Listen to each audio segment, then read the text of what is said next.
Hello everyone, welcome to this is our Saturday episode of Quilts in Italy. Welcome everybody, and we'll get started here in just a moment. I'm getting everything set up and all that fun stuff.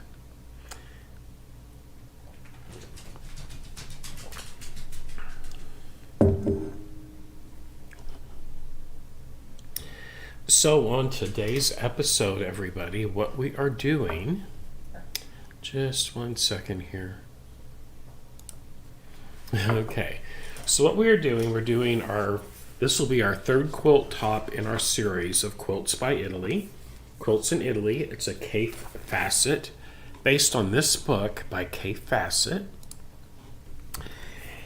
And what we're doing, starting cutting today, is the Lacey Log Cabin, page 62. This is what we're going to be making right here.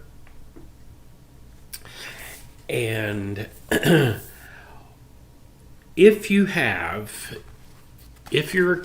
going to make this with me and you bought the fabric out of the book, here is the fabric list and how much yardage. Once again, this is page 62.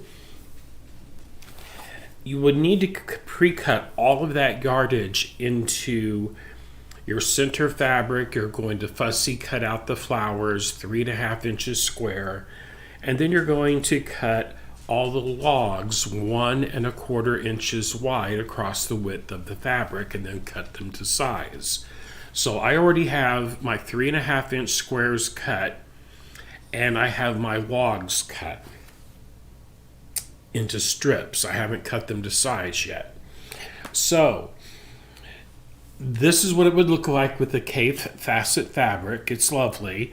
I used other fabric than this out of my stash, but the cutting procedure would be exactly the same. And so where I'm going to work off of is this cutting diagram right here on this page, which is page 64, and I'm going to explain how this works, because I had to study it a little bit to make sure I wasn't cutting too many pieces and all of that fun stuff. But if you're using the recommended fabric by Mr. Kaffe, right up here in this corner, it tells you how many strips to cut across the width of the fabric for each of these different fabrics. I think there's 17 different fabrics, but it tells you how many strips to cut out of each one. So page 62, that is on page 63, right here on this page, and then the actual nitty-gritty of it would be on the next page, which is page 64. And on 65, there are 16 different blocks, and you're going to piece 4 blocks of 16 different blocks, 4 blocks of each, which is what this diagram right here, this is the one you're going to look at. So it shows the color layout for each one, and you're going to piece 4 each of these different 16 blocks. I hope that made sense. Anyway, I'm going to swap to a different camera and go over these instructions so it's really crystal clear. Okay, so let me get me something to point with. That'll work. Okay, so when you're looking at the block assembly diagram, you'll notice each one of these logs are numbered 1, 2, 3, 4. So all the way around the center piece would be called round 1 or row 1. Row 2 represents this right here, these blues. Row 3 represents those pinkish, mauvish colors. And row number 4 are those gray strips. Now, what's important about that is this. Let me bring this down just a bit here. So right here it actually tells you how many strips and what length to cut for each one of those. For instance, I'll go around this first one here. For this piece right here, you're going to cut 4 of those because you're going to make piece 4 blocks at a time. So we want 4 blocks exactly like this first one here. And you're going to cut 4 of these strips. And then 2 and 3 are the same or a different length. But you're going to cut 8 of those because you'll need 4 number 2s and 4 number 3s. These 2 here are the same length. Then piece number 4, you'll cut 4 of those strips at the proper length as written in those instructions. And you'll repeat that process for row 2. Row 2, 4 of these. And then 10 and 11, that's where you're going to cut 8 pieces this width because this length and this length are the same. And then you cut 4 of this one right here, number 8, 7, 6, 5, and so forth and so on. So I'm going to cut one. Let's see here. I need, that would be, and what's cool about this, check it out. This diagram right here represents this stack, this block grouping right here. So if you're not using the Kaffe fabric, you can use these as a way to lay out the different fabrics that you are actually using, which is what I'm doing here. Okay. All that being said, we're going to I'm going to cut all the strips for 4 blocks of number 1 with this layout right here. Okay. So, I've already got my strips picked out. And this one will be my innermost. So, the pink around the center would be this. Okay. And then that blue, I'm using this. Okay. There we go. So the pink, the blue, the corally looking color, I'm going to use this one. And then for those gray strips, I have this gray right here I'm going to use. Okay. So, first thing I have to do, I'm going to start in the center and work my way out to the longer strips. And I'm going to cut out of these, I'm going to cut my 4 at 3.5. Now what I use for my centers, I use this fabric right here. This is some Japanese Robert Kaufman fabric. So I'm using this for my centers for each of my 64 blocks. Okay. So, first one, since those are 3.5 inches square, I need 4 at a 3.5 inch length. Now I did change up the size of my strips so it was easier to cut. I cut them at 1.5 inches on the width. But if you're using a Kaffe fabric, unless you bought extra, I would highly recommend you follow the instructions exactly in the book so you have enough fabric. Okay. So I have 4 layers of fabric thick here. Okay. There's 4 layers, and I need 4 at 3.5 inches. Okay. And then we're going to cut this to 3.5. Right there. Okay. Then for my other 2 that are just alike, I need 8 pieces cut on the next one.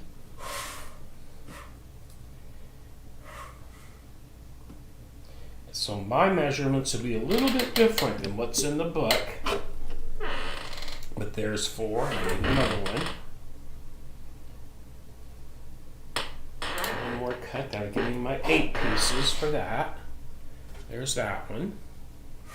And then I need 4 pieces of my number 4 piece, which would be right there, I think. 2, 3, 4. That's right there. Okay. So there's for my row 1, all of my pieces for row 1 right here. So I have my piece number 1. There's 4 of these, 8 of those, which is pieces 2 and 3 in the book. And then there's 4 of these, which would be piece number 4 in the book. Okay? And then you can see what that would look like. Okay, so there's that. Next, I'm going to move to this blue here for pieces 5, 6, 7, and 8. And I am going to double it up.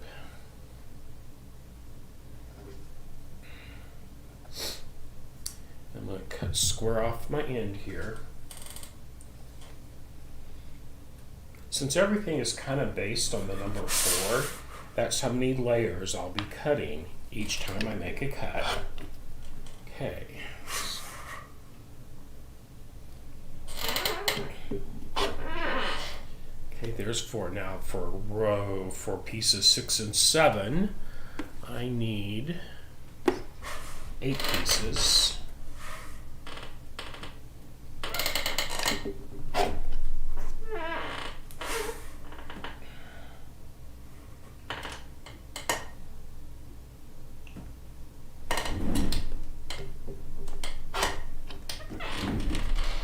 Okay, there's that. And then, I'm trying to get this a little taller so you can see more here. There we go, that might be better. Then I'm going to double this other piece over, and I need 4 cuts, so now I have 4 layers. I'm going to square that off. And I need those cut right there.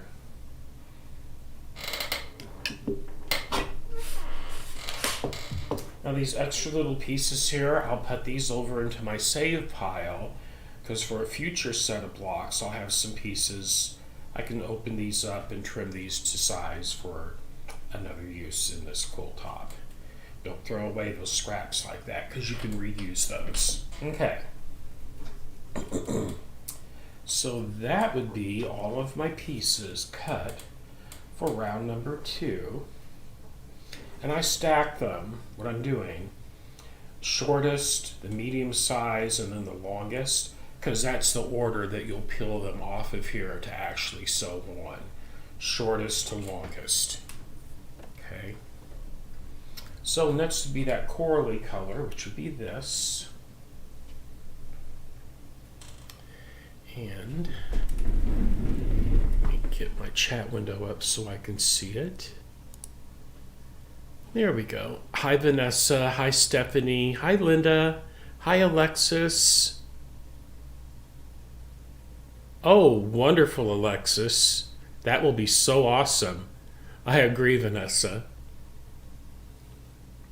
Hi, Mark. Okay, so let me get this one going here. I'm going to do this. Remember, 4 layers at a time, because that makes the math easier to do in the book. I'm also going to announce today or tomorrow what our next quilt top will be. I've already have the next one selected. It'll be the easiest one we've done yet, that's for sure. Okay.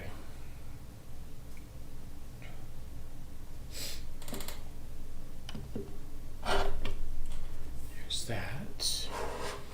Now then, we're doing row 3 next. So, 4 cuts of this one.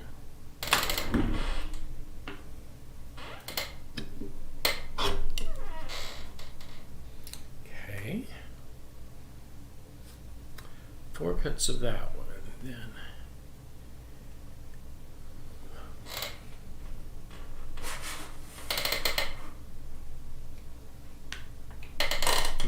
8 of these this length.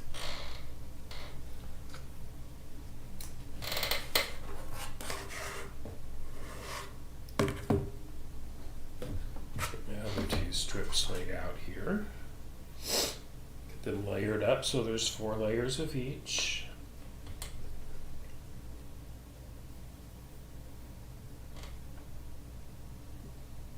There we go.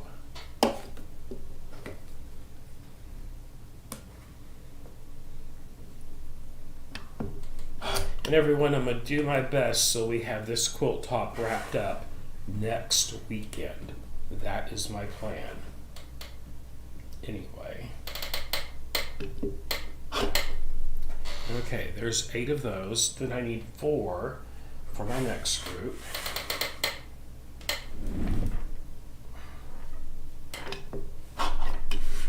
And there we go. Okay, so there's all of row 3 is now cut. And then I just have the last row to get cut out for row number 5.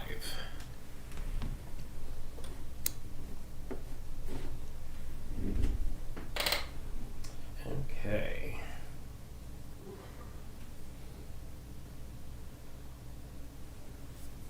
Most of the fabric I'm using is Andover and Robert Kaufman fabric. The majority of it is. Okay. So I'm going to do my two cuts that I need 4 of each piece for on this one. And it's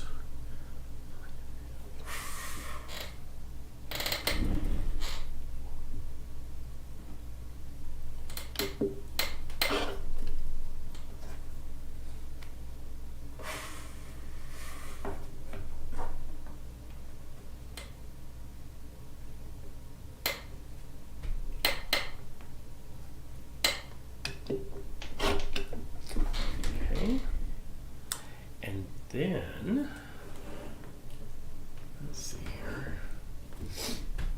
All I need now to cut are my 8 pieces for rounds pieces 14 and 15. I cut 13 and 16. First, out of a set of strips, mathematically it just worked out better that way, it seemed like.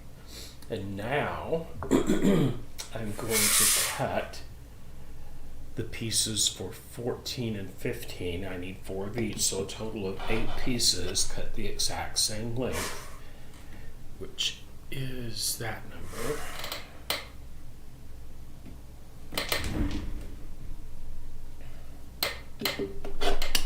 And then we're going to sew them together. I'm going to piece these log cabin blocks together. Okay,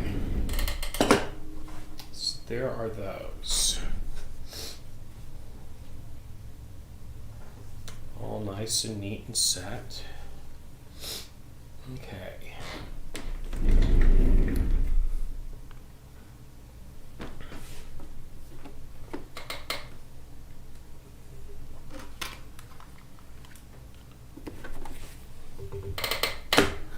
So now we're going to actually piece all of these logs I just cut together, and we'll end up with 4 blocks. And this is block number 1 in the book. Okay, block number 1 in the book is what we're doing first. Right there. Okay.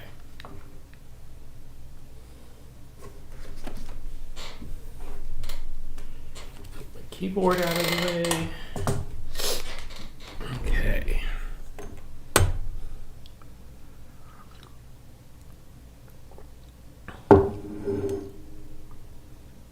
Oh, hi, Deb. Wonderful. Okay, so we've got our pieces. We got enough pieces here cut. Oops. Let's see here.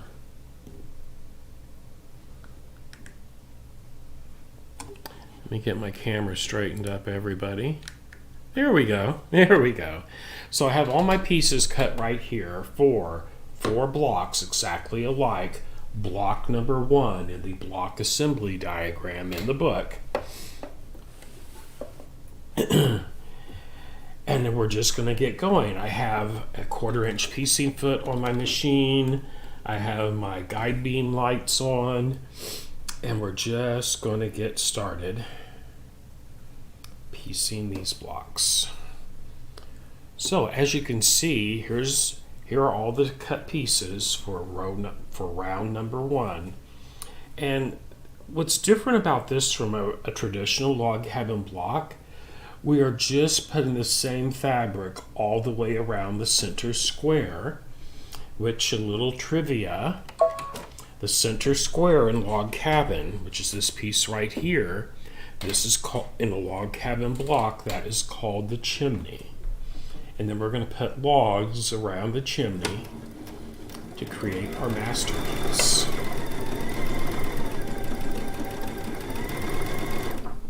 And I'm going to chain piece these off.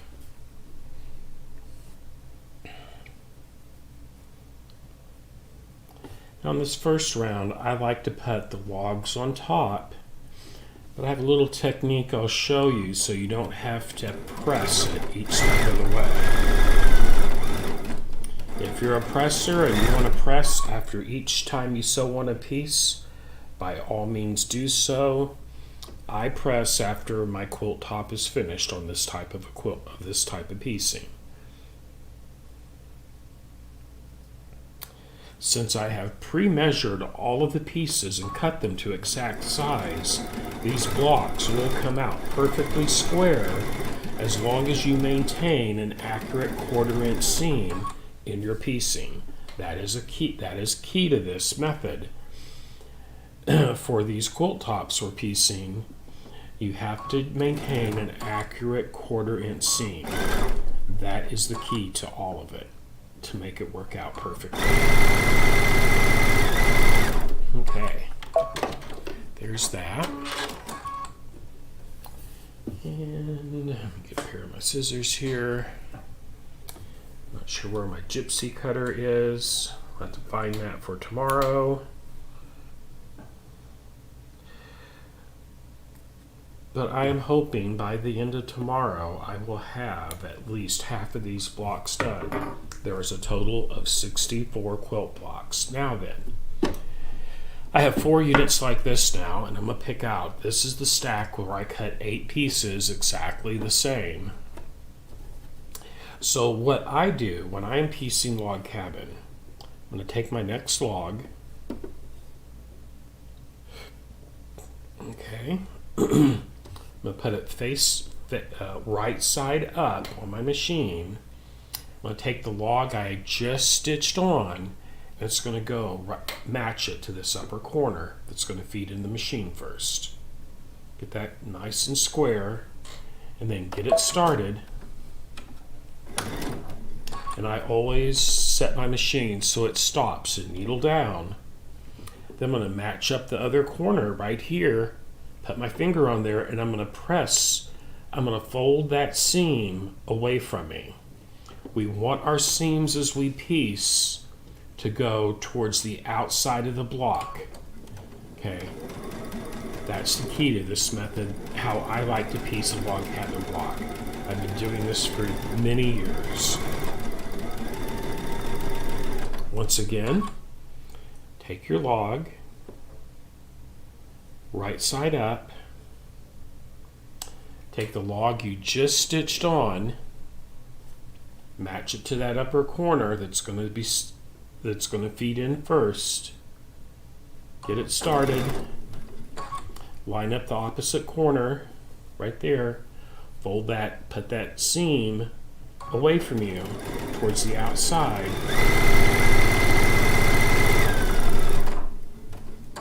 And what happens is, I pieced one block, everybody, just to illustrate this point. I'm going to show you this.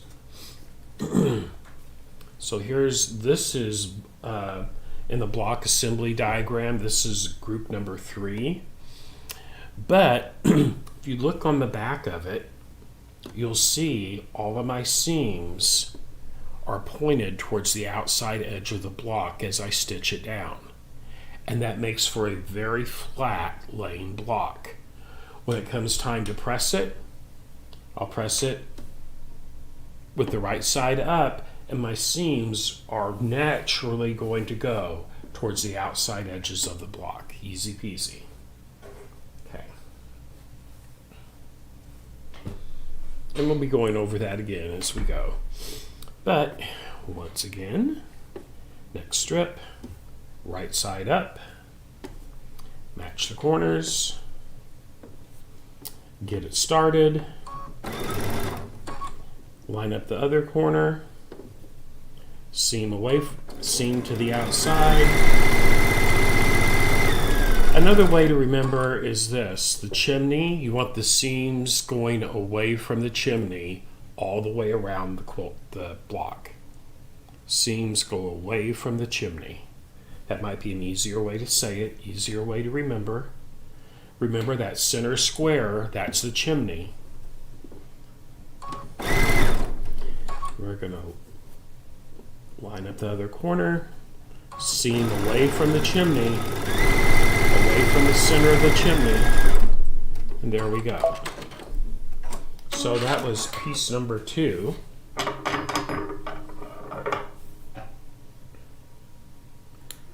just snip them apart.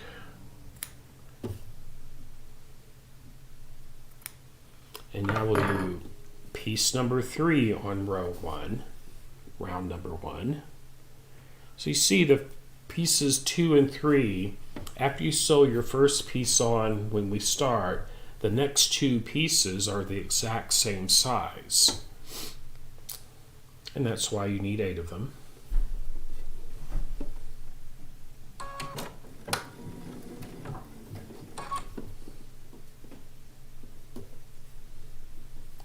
Line it all up.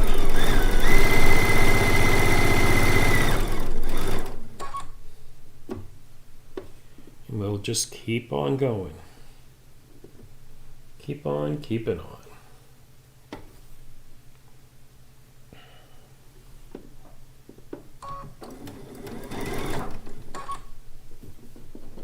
Line it up. Seam away from the center of the block.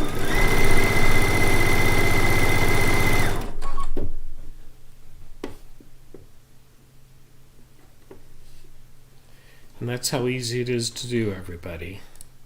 Easy peasy.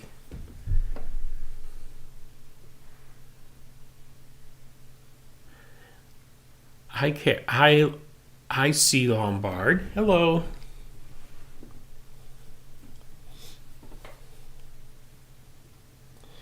And we're going to do another one.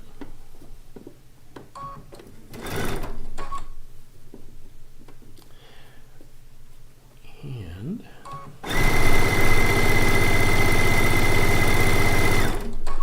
okay, and one more.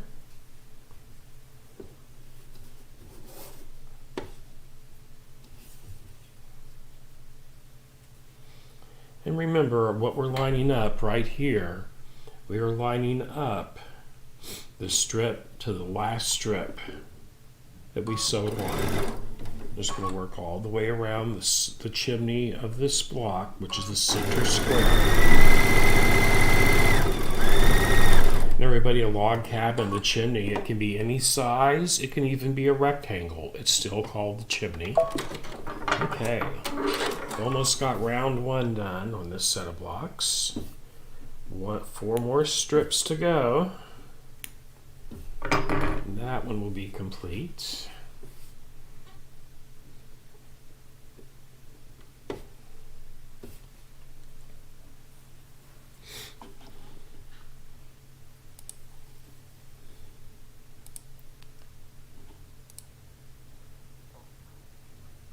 Hi, Paige. Okay, Vanessa, I saw that. Okay.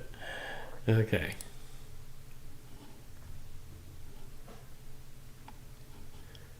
Let me get my other little doodad back up here. There we go. So now this is the 4 of the last log you put around each block is actually the longest strip for that round. The last log is the same length as the first log of round 2 of the next round. In this case, it'd be round 2.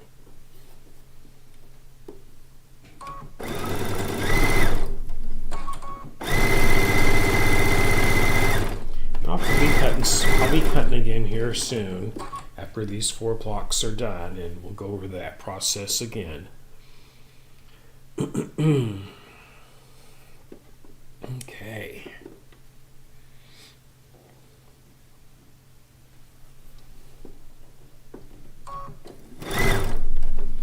And if you all have any questions, by all means, just ask them in that chat window. Now see, this one I have 2 seam lines now. So from here on out, after you get that first round, I'm going to cut that one early so I can talk about this. And I had one other one and I just forgot to say anything.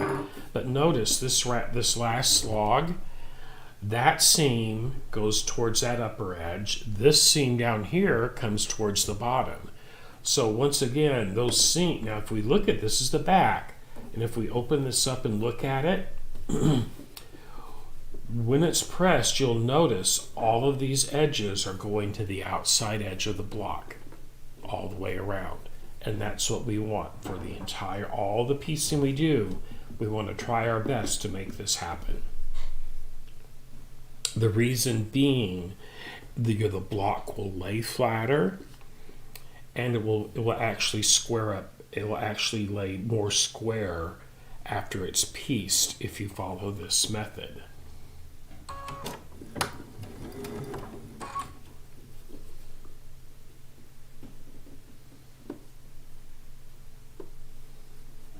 I'm going to swap to a different camera view for a moment, I think. I will. Because I know this hand's in the way. So let me swap my camera view. Okay. There we go. I'll zoom in. There we go. You can get a different view of it this way. Right side up. I'm going to match the corner to the last log we attached. Get it started. Okay. Match that bottom edge. That seam goes away from the chimney. This one will go in the opposite way from the chimney. Easy peasy. And there's round 1 complete. Okay, give me a drink of my coffee here.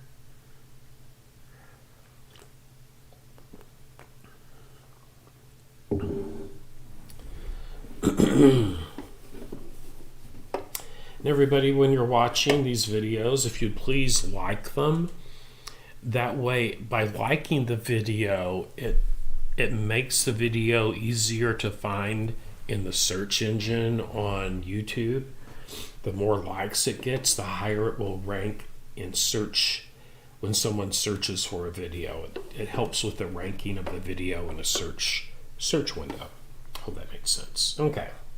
So next we're going to put these pieces on right here. And it's once you get the first round on, you always know where to attach the next one, because if you look at this side, there's just one seam on it, but there'll always be one side that has 2 seams. See, there's a seam here, and this is where you always put your first strip on. Okay. So that being said, I'm going to get this.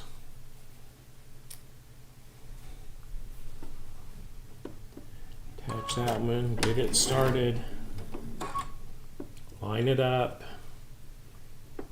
make sure my seams go towards the outside edges.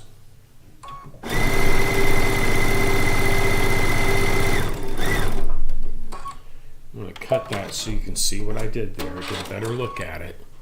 Right there you'll see that seam's coming down this way, and that seam there's going up that way.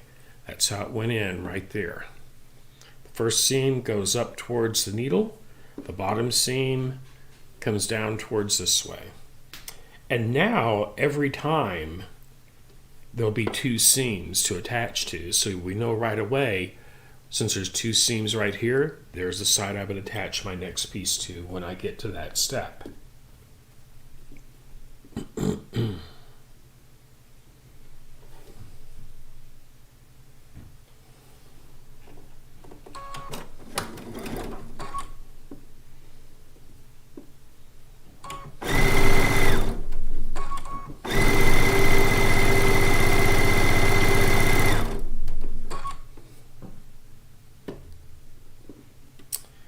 And we're just going to keep on. We're working on round number 2 now. Once I get this set of blocks complete, I'm going to do some more cutting.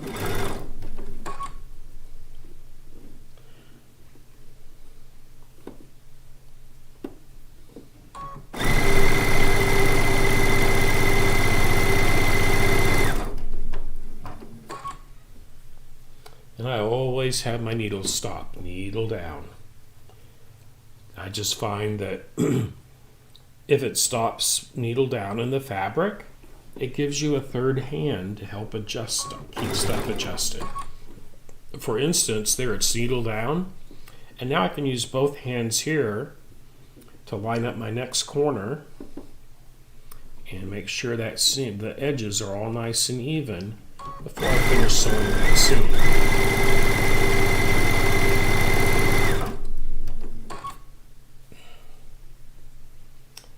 Yes, that was all of piece number, what is that, number 5. That was piece number 5. Next will be number 6. 6 and 7 are the same length, and that's why we cut 8 of them. Okay.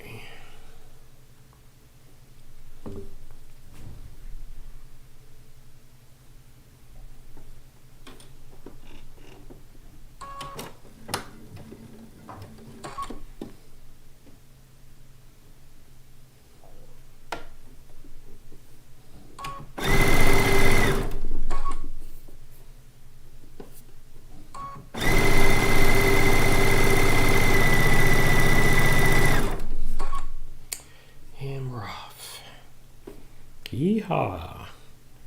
We're going to get this Lacey Log Cabin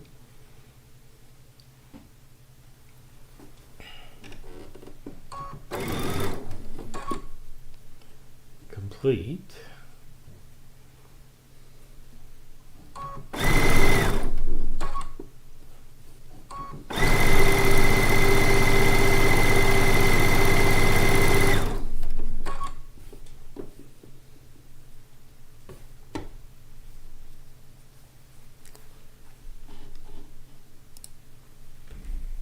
Hi, Mia.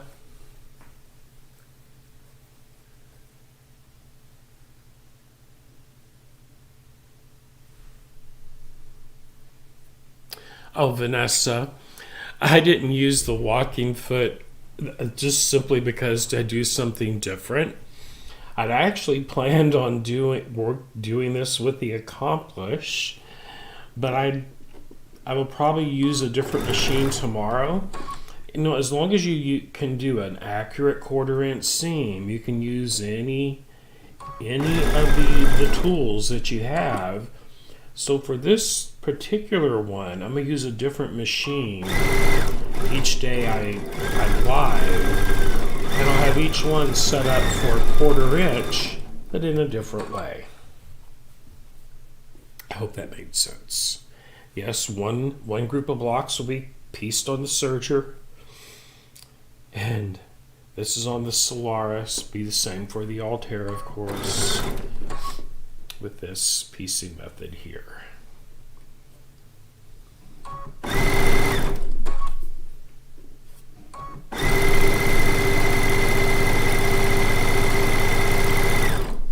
Okay, let's get those cut apart. Then we have 4 more strips to go on of the same length as we just attached. It's a group of 8 stitches, 8 blocks. Okay.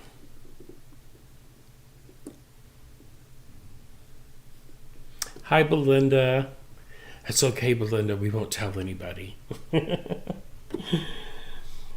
I'm basically doing this at work also since our shop's open. But Mike's keeping an eye on the front door for me. He's actually back there working on machines. Puffin's guarding the door. He'll let us know if anybody comes in.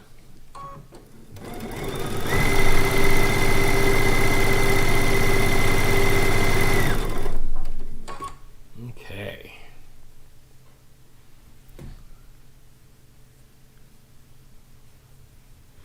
Oh, Alexis. So a scant 1/4 inch is something I don't believe in. Because everyone's definition of a scant 1/4 inch is different. I will never use a scant 1/4 inch for anything. I will alter a pattern if I have to use a consistent full 1/4 inch seam. And I'm going to tell you the reason why. Because a scant 1/4 inch, some people say it's only if you can move the needle right and left. It's just a needle's width away.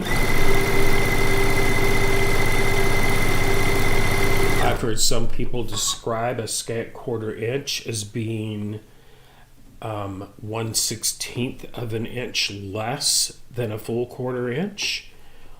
And my reasoning on this is this. Why use an oddball number like that when all you have to do is use a full 1/4 inch seam? And then it's right every time. So that being said, you can use, Alexis, you can use the seam guide that came with your Accomplish. I will be on the Accomplish tomorrow. But you can just use that adjustable seam guide that comes with the Accomplish and move it just a little ways closer to the needle from that 1/4 inch mark on the throat plate, and you will get that scant 1/4 inch.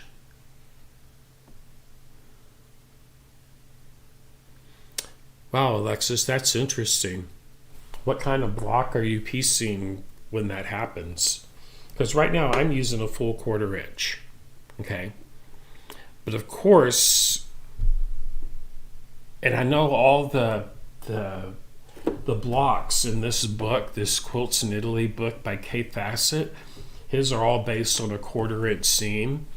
It really depends on the pattern that you're following for a 1/4 inch. Now, I can tell you if you're using a super heavy thread, a really thick thread to piece with, that can throw your 1/4 inch off. But what you want to do, you want to measure once you sew. Let's see here, where am I at? Right over here. I have to remember which. So what you want to do is once you sew that, look at that 1/4 inch seam there. That's a full 1/4 inch. What you want to do, you want to measure that after you sew it and make sure that is a full 1/4 inch. These pieces are lining up perfectly, edge to edge. Okay.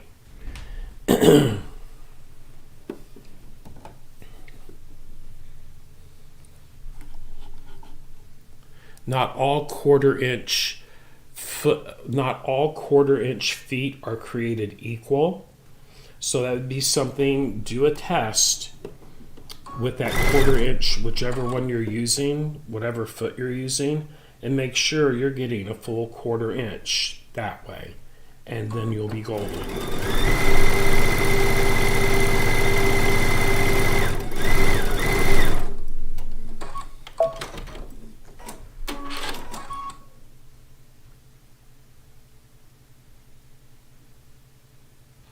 Yes, so Alexis, Orifil is a great thread to piece with. Any 50 weight thread is.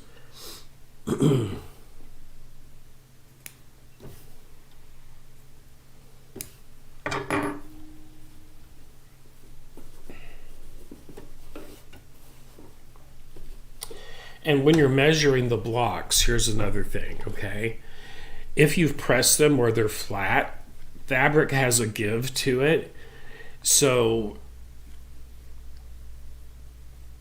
if it says it's going to make a 12-inch block, it should actually measure, of course, 12.5 by 12.5. I don't know if that number could be throwing anything off, but I've never run into that problem. I don't know, by slightly smaller, do you mean like a 1/4 inch or 1/8 of an inch, or what you might mean there? But you're doing the right thing with the Orifil 50 weight thread. 50 weight thread. And not all weights of thread are created equal either, everybody. Like, you know, I like to use this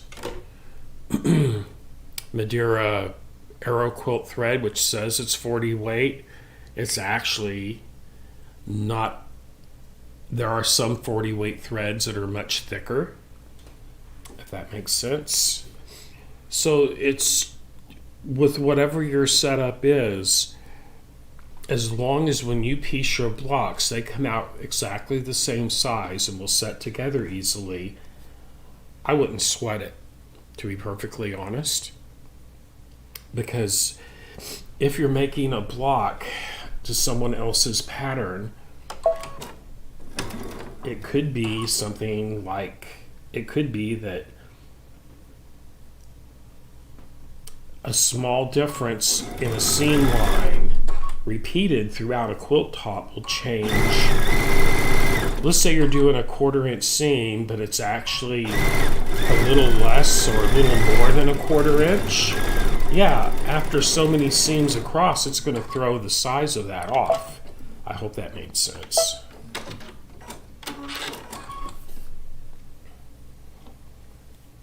But I just find for myself, just speak for myself, I will always use a 1/4 inch seam.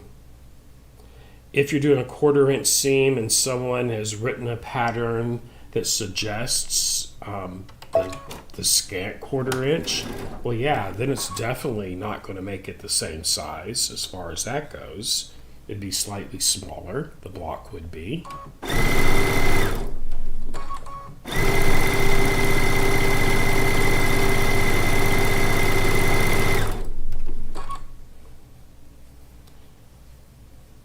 But just to make my life easier, I refuse to use anything. If I'm looking at a pattern and it says a scant 1/4 inch, I know right then I'm going to adjust that pattern so I can use a full 1/4 inch seam.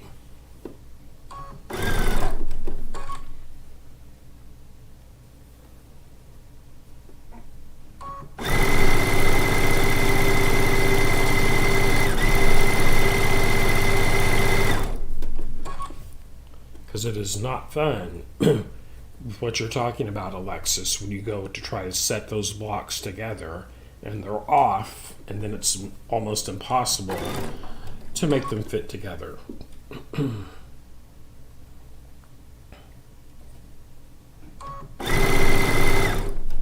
It's also another reason I really don't press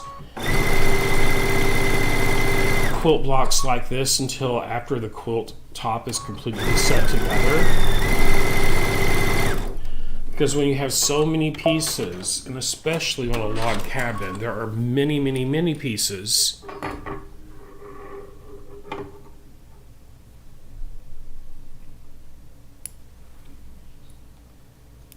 Yes, I've read that as well, Alexis, that 1/8 of an inch number, which is 1/8 of an inch is 1/2 of a 1/4 inch. So it's just bizarre. So that would be an 1/8 of an inch seam instead of a 1/4 inch seam, which sometimes that's used in paper piecing, but not in real piecing. It's not in this type of piecing. So you can see there's rows 1 and now row 2. So this one will be the next, row number 3, and I'm going to get me some coffee. Get a sip of my coffee here. It is frustrating, Alexis. I know.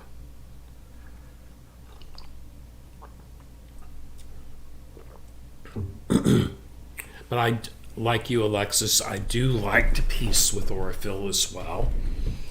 And if I have Madeira, the Katona Madeira thread is also a 50 weight. It's a really great one to piece with as well. Okay. So here's the next group right here.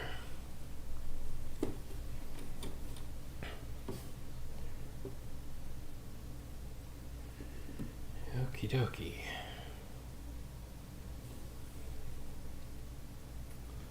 Gonna line those up.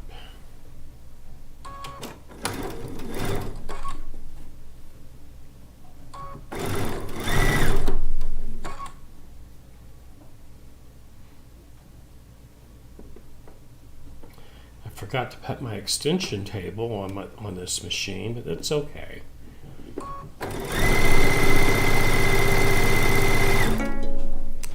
And the bobbin thread is almost empty, so let me cut my thread. I figured it was about time for that to happen. Let's take that one out and pop in another bobbin and keep on keeping on. Let's see here. And come on, you. Let go. There we go.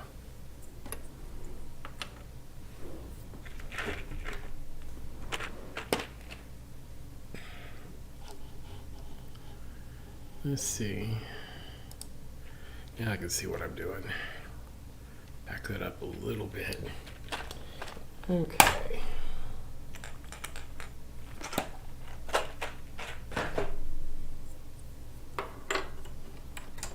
And I've got some partially wound bobbins. I like to use those when I'm piecing. That way, you know, if I've been quilting in the hoop and I have leftover thread from my bobbins, it's not embroidery weight bobbin thread. This is regular, my Madeira Arrow quilt. It's a great way to use up half empty bobbins.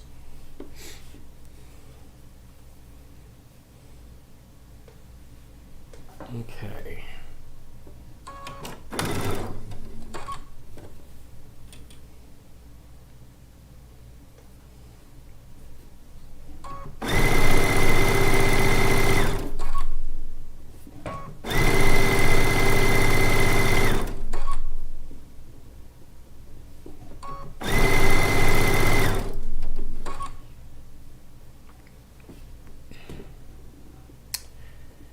And this is the beginning of round number 3 on this set of 4 blocks.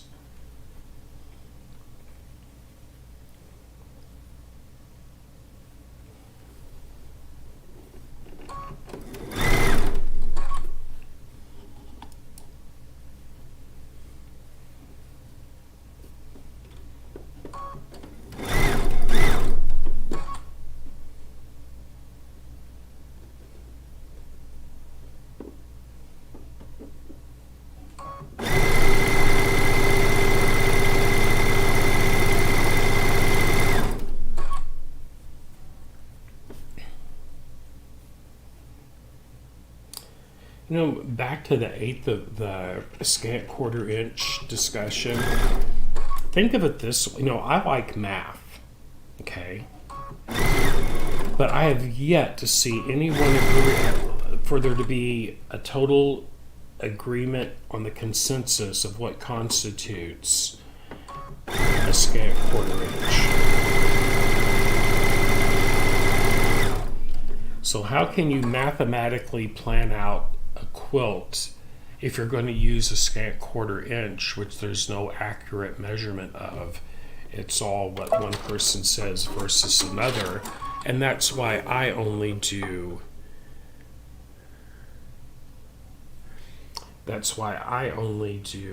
full 1/4 inch seams, because then I can mathematically make everything work out like I want it to. Okay. Okay, so Mia. Yes, Mia, on log cabins, I do not press my seams open. So what I'm doing here, oops, hold on, that one I need to finish the seam on. So why I'm doing that, if you stop and press each seam open as you go on log cabin, it will take you forever to make all the blocks. And there's reason one. Reason two is this. On log cabin, you want all of your seam lines to go away from the center of the block. Let me zoom in here so I can just talk about this for a moment. Here we go. Let me just zoom in. There we go. So if you notice, this is the one I'm working on here. One IMP seam, you want these seams, you want them to point out away from the center. This is the center of the block. It's called the chimney. You want those seams to lay flat, going to the outside edges of the block all the way around. And right there I messed up. Look at that one. See that? So I'm not going to rip it out, but I wasn't paying attention. That one should have been pointed that way. The reason you do it like this makes your block lay nice and flat. And on a log cabin block, you could, if you really want to press all these seams open, you can totally do so. That's entirely up to you. This is the way that I personally do it, and I'm just sharing that method with everybody. But if you want to, you can totally press all your seams open, totally up to you. I just find that on a log cabin block, it's unnecessary.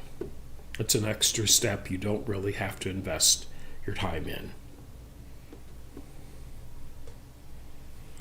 Okay. Yeah, we're going to keep on keeping on with this one. Remember, we're making these blocks. There's 16 different 16 different blocks. And that means the fabric layout are different. And you're making 4 blocks out of each of the 16 layouts. Long story short, you're going to have a total of 64 blocks, and you'll lay them out 8 blocks by 8 blocks. That's how you get that 64. That's how that number comes about.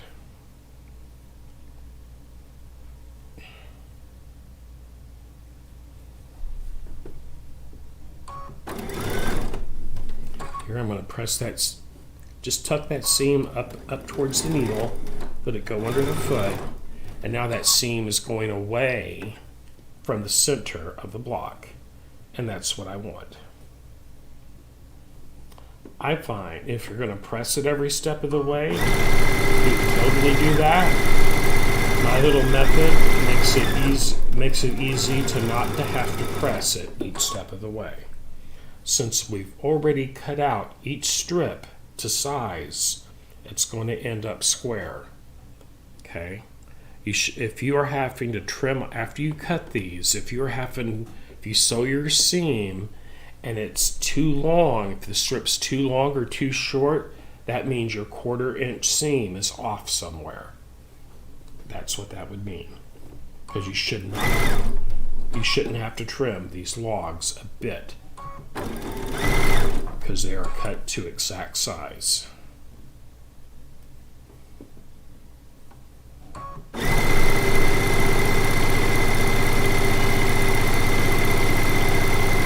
If you have AccuQuilt, there is a log cabin die for that, but you would have to make it without this large center. Otherwise, because it cuts out all of these logs to exact shape.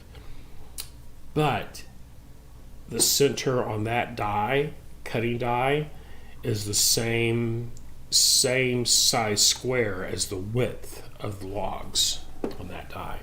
So you couldn't put the large chimney in the block if you use the AccuQuilt log cabin die. But I will tell you that that die does cut makes a very accurate block as well.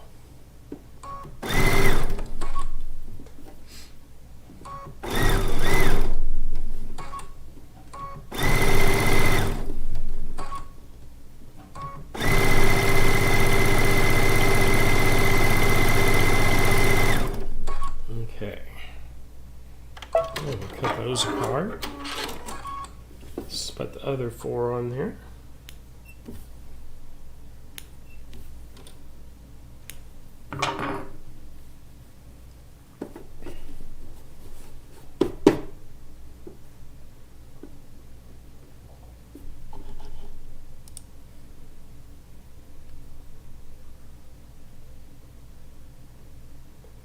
Oh, no worries, Mia.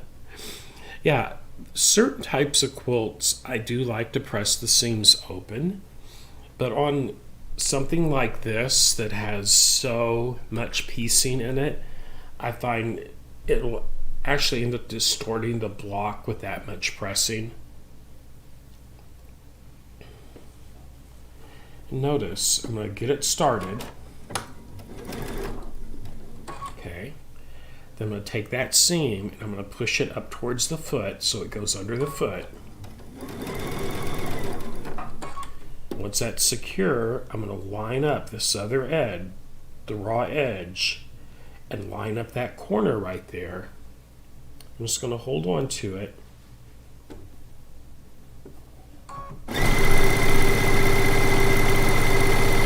And when I come down to this seam that's closer to the end of that seam line, it's just going to fold down towards me as it goes over the foot. I'm going to cut that and show that. But there's how I like to have it. That seam where we started is going that way. And then here, this one is coming down towards the end of the seam. So the one at the top, it went through the machine like this. See that raw edge seam there? It's folded that way. The one at the bottom of the seam is folded towards you.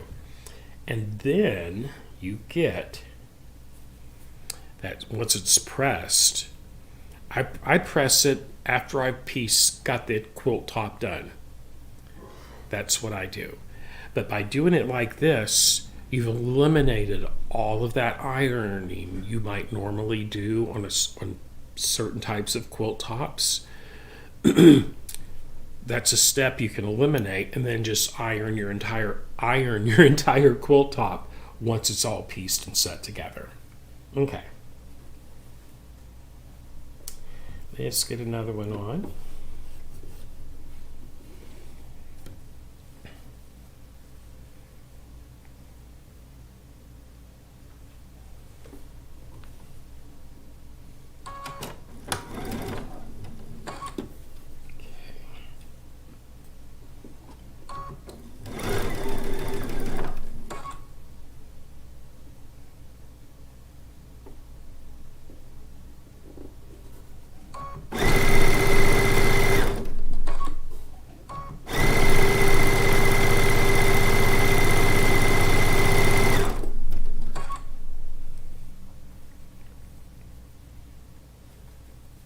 I love log cabin. They're really beautiful pieced and all that fun stuff. But I will tell you, there is a lot of piecing in a log cabin block. If you are making this along with me, you already know what I'm talking about. That's part of the fun of it, right?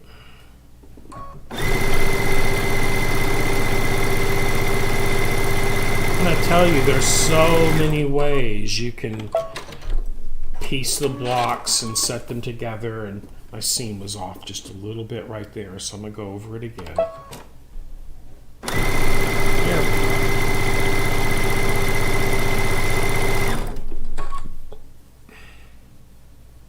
I find sometimes when I'm talking, I will my fabric will get away from me and slide to the left a little bit, and that makes for a narrower seam. Okay. When that happens, all you have to do is just stitch back over it again. It's all good.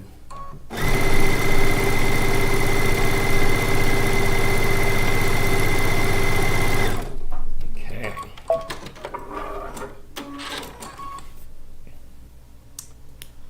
Now, the last log for round 3, then we'll just have one more set to go, and these 4 blocks will be complete. The first 4 blocks of this quilt top.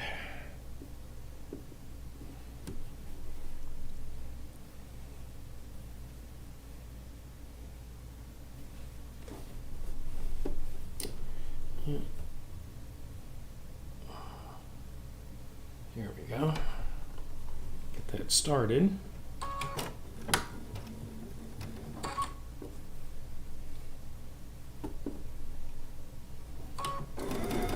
Seam up and away from me.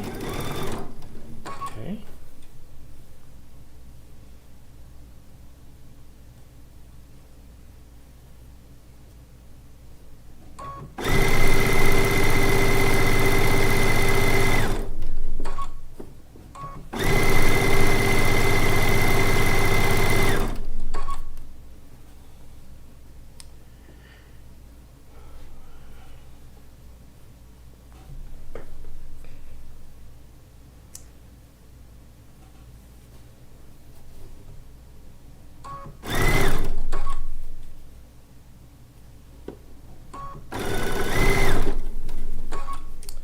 Have made miniature quilts using log cabin with tiny little logs in it.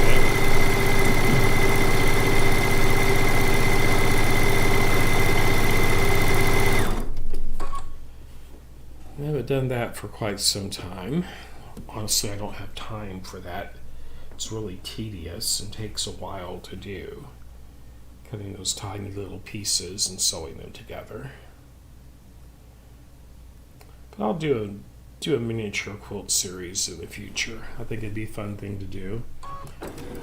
The cool thing about making miniature quilts, it doesn't take as much fabric to make a small one as it does a large one.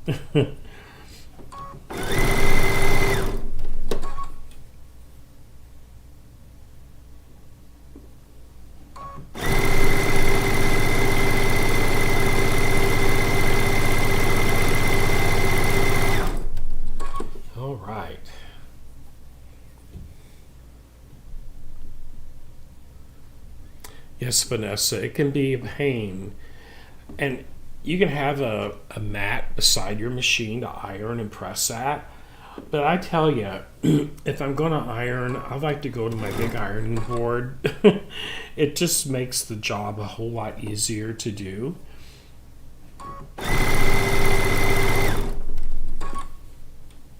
And I don't mind ironing this, well, quilts and stuff, I don't. But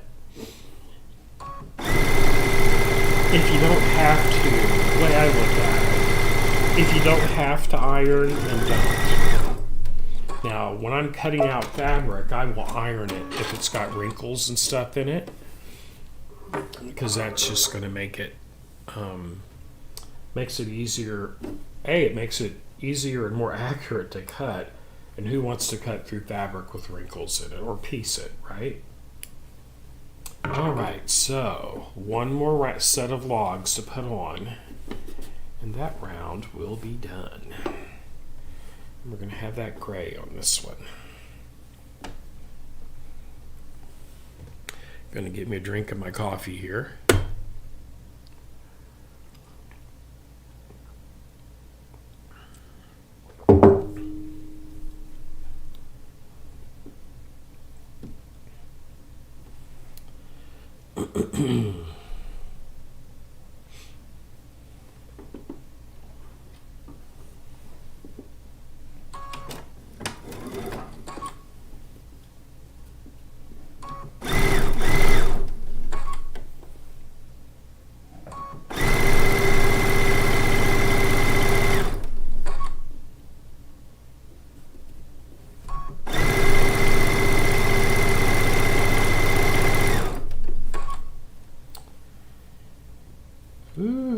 Keeping on, keeping on.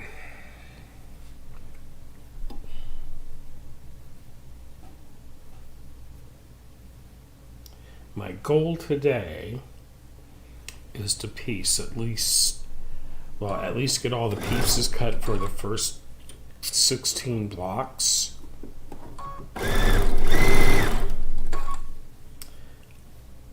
I've almost got that done already.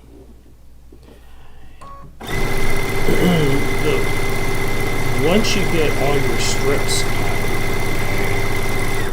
all your yardage cut down into your strips, then it's easier to sit there and actually cut the strips to size, the length of the logs to their proper length to sew on. And what I'm doing, I cut all my strips out of my fabric, and now I'm just taking the time to decide how I'm going to mix them together using the block assembly diagram that has the 16 different blocks in the book on it to kind of judge how to keep my fabric, since I'm not using the fabric that's in the book. So it has some sense and order to it, so when I mix the blocks, it'll have a nice look. I hope all that just made sense. No, I do not starch my fabric before I cut it. Now, if I'm going to use a cutting machine, some people do. If you're using the cutting machine and it's not making clean cuts, a lot of times starching a fabric will make it have a cleaner cut. And it really depends on the fabric itself as well. Now, I do not pre-wash fabric.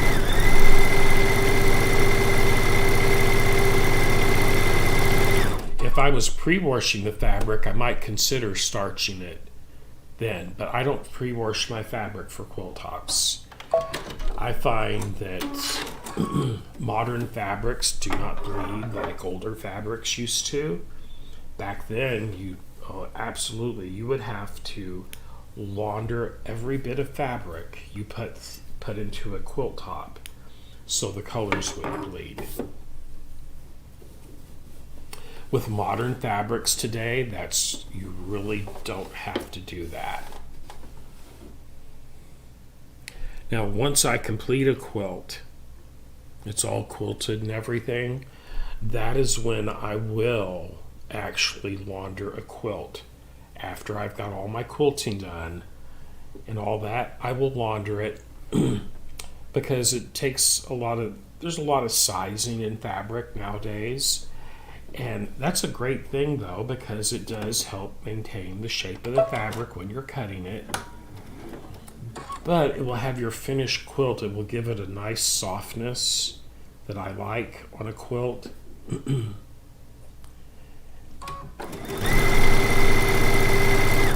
when I do that, I use a product called die catcher sheets that you put in your washing machine along with the fabric.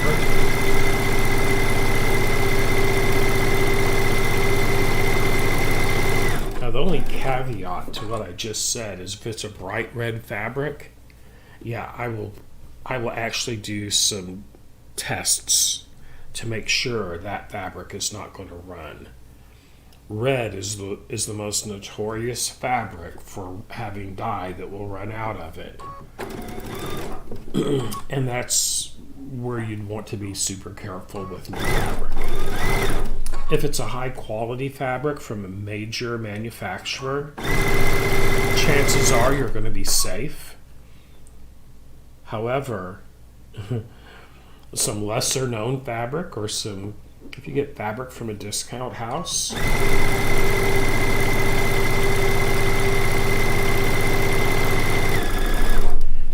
all you have to do is take a wet cloth and rub it on a corner of that fabric to see if any, and you'd want a white cloth so you could see it really well. You'd be able to tell if any dye pigments are going to come off of that fabric that way.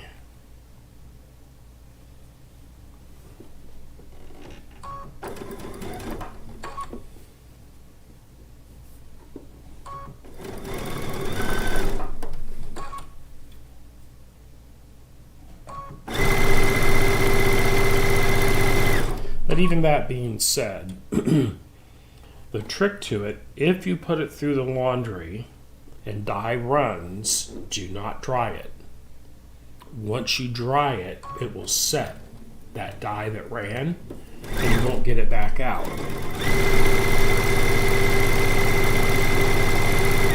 If the dye runs, put it through another laundry cycle and put some fresh dye catcher sheets in with that laundry to catch that excess dye.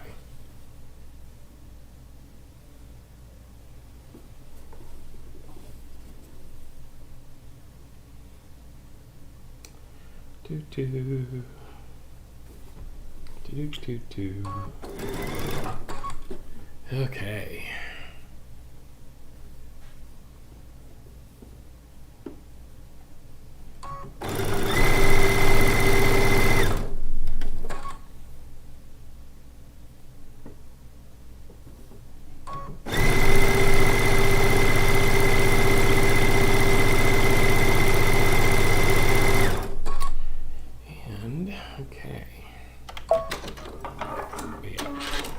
Eight more strips, 8 more logs to go on. At this stage of the game, they're called logs. And these 4 blocks will be finished. Woohoo!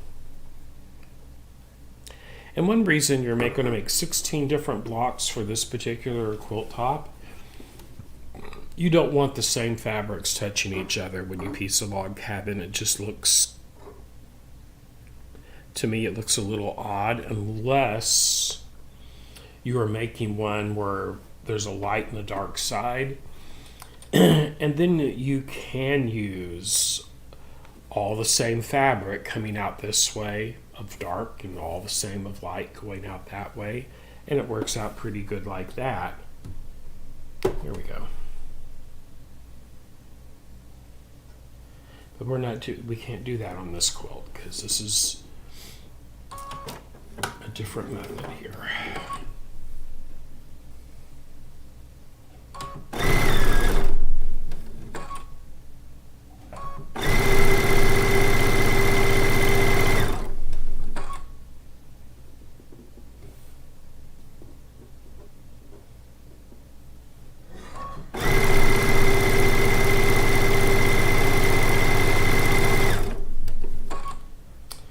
Here's one.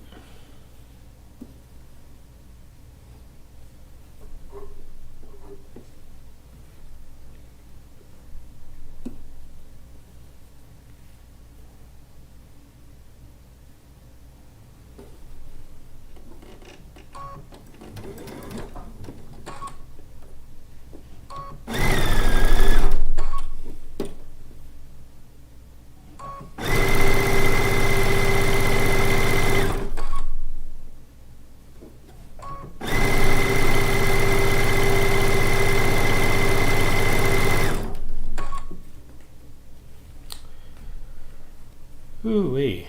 2 more logs on this particular side.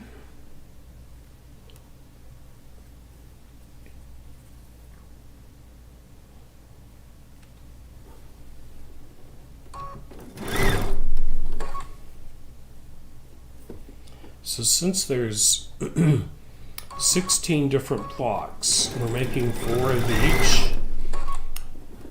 How I'm going to set mine together when that time comes, I'm going to make 4 sections of 4 blocks by 4 blocks, which would be 1/4 of the entire quilt top. What I'm going to do, I'm going to make it in quarter sections and then sew the 4 quarter sections together.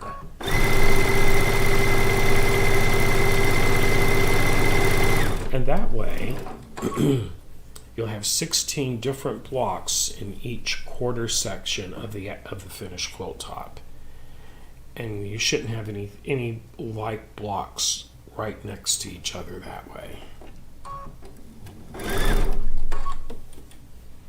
But I'm jumping way ahead of the game here. We have to get our blocks fixed before we can even think about doing anything like that.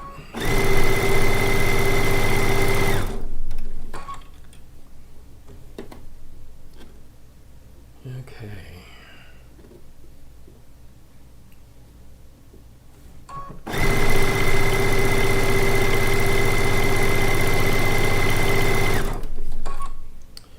Okay, so let's cut that one apart. And then we have our last 4, and we'll have our first 4 blocks of this quilt top completed.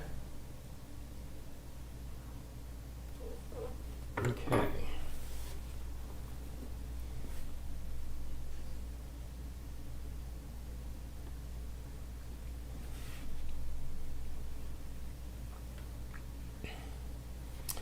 Yeah, so I will be burning the midnight oil to piece some of this. I've forgotten how long it takes to piece a log cabin block, everybody. So, but we will have it done, hopefully, by the end of next weekend.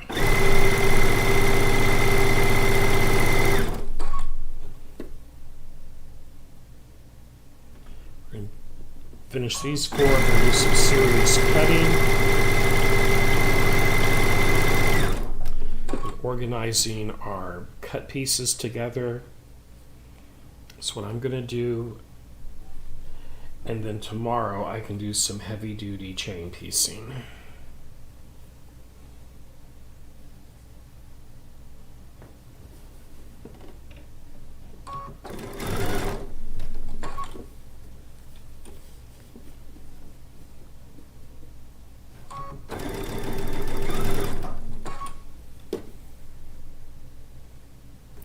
Swap back to a different camera, give you a different look at it. Okay. There we go. You can see how all those seams go out.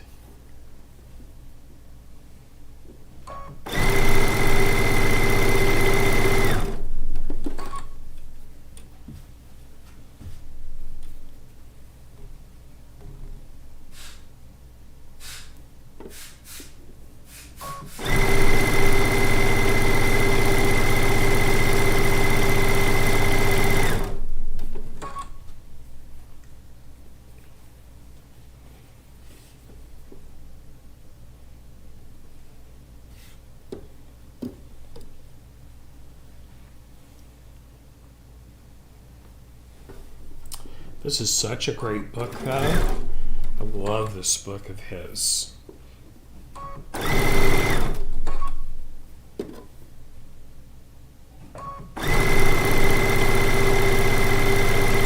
patterns are so accurate in it, everybody. When you follow the instructions in that book and cut out all those pieces to size, they will fit together perfectly. And I do mean perfectly. Move that a little bit for this last one here.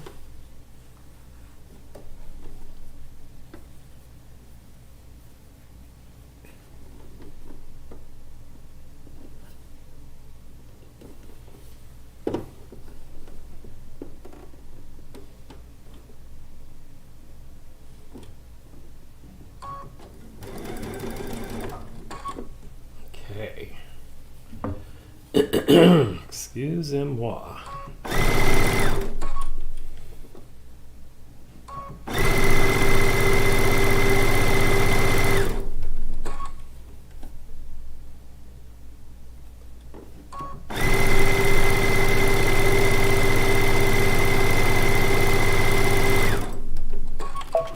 And there we have our first 4 blocks of the Lacey Log Cabin Quilt top in the Quilts in Italy book complete.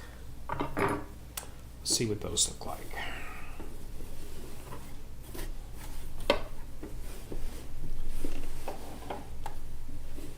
Very nice.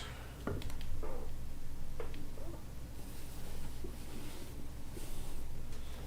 I've already got, this one is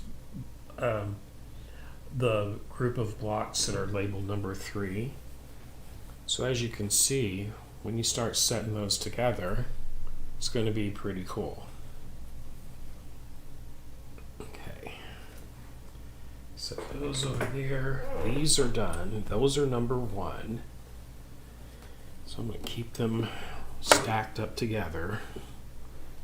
So when it comes time to set these up on the design wall, I'll be one step ahead.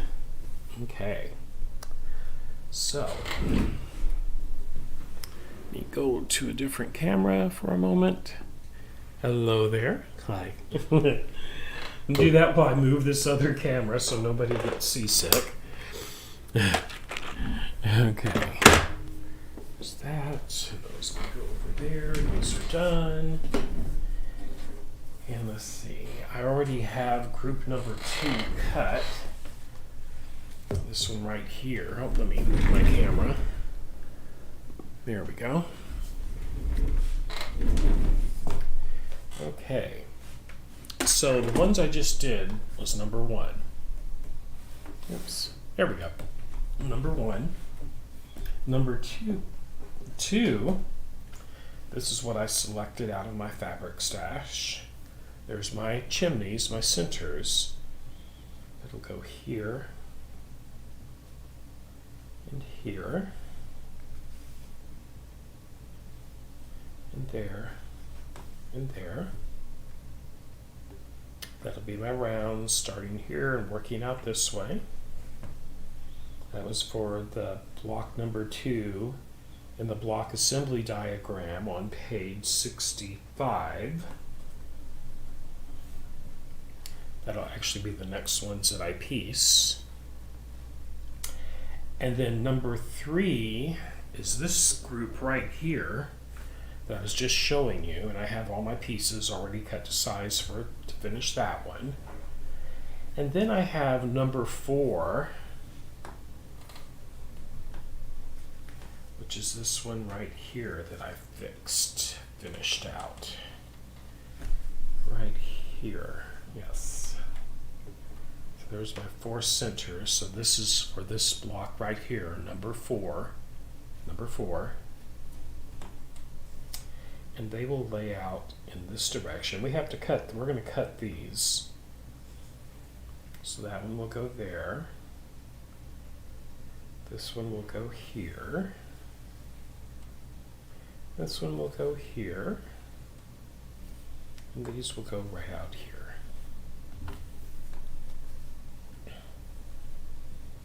So most of the fabric, because I studied this, and there'll be one round of logs in each block that is like a really bolder fabric than the more subdued fabrics, and that'll just make it pop. So that's how I decided to do that. So what we're going to do now is this. We are going to cut these out. Excuse me. And get my window up so I can see the chat window. So what am I going to do? I'm going to cut these first. Okay. So this is round 1, round 2, round 3, round 4. Okay. And I have my little notepad here where I wrote down my numbers, because my numbers are different than what's in the book, simply because I made my logs a different size than what was in the book. Okay, so let's get this over here. There we go.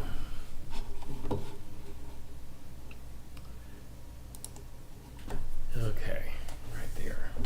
Now then, I need 4 of these. Let me see if I have any scraps from a previous cut. No, I don't think so. Oh, yes, I do. So I'll be able to reuse. Yeah, there's not enough. I'll save those for later. So I'm going to make sure I have 4 layers of fabric down.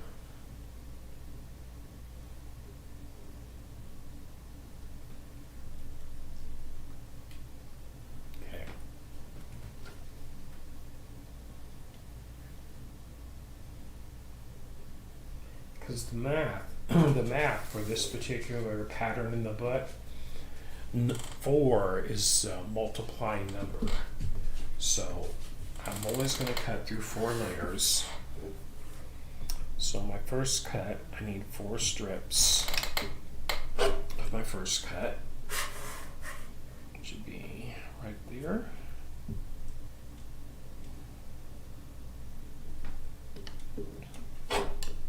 Okay, there's that one. Then I'm going to need 8 pieces of this next cut.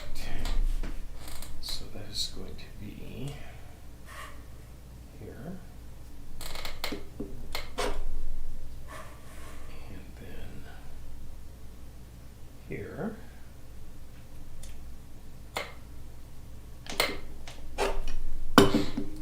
Here's my 8. 4 and 8. And I'll bring this down. And I need 4 of this one.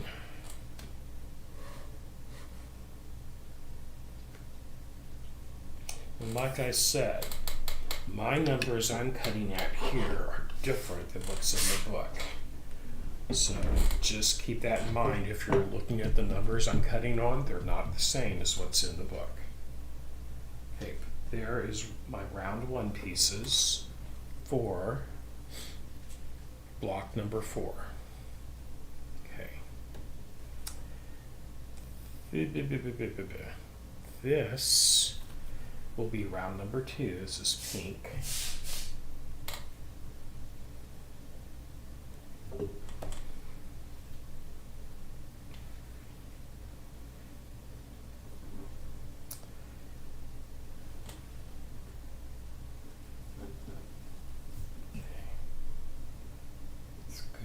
Here. Square off the end of it. Okay. I need 4. That number. Then I need 8 from the next number.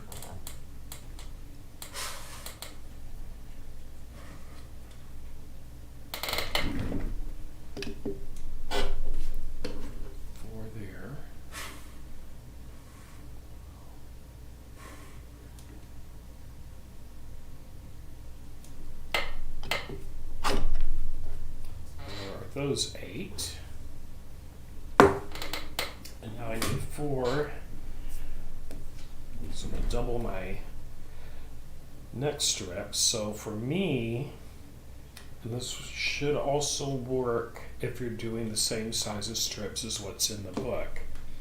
For round 1, I used 2 strips, cut the width of the fabric.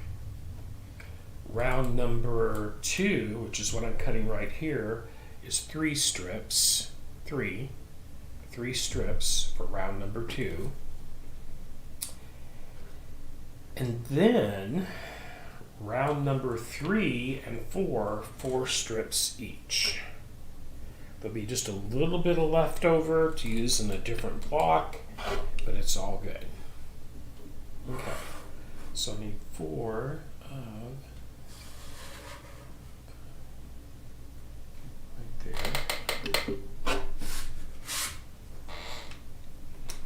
There is round 2 completely cut. Remember, I'm cutting enough for 4 blocks here. Okay, be enough here for 4 complete blocks. So next would be this one.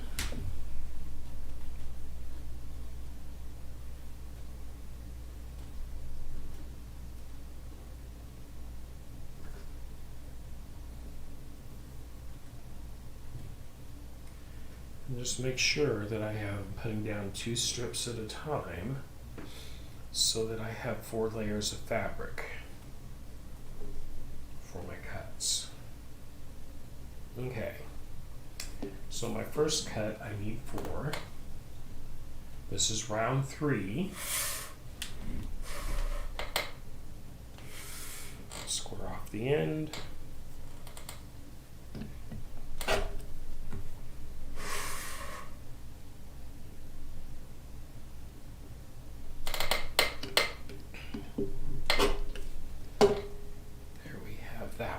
I need 8 pieces for this next cut.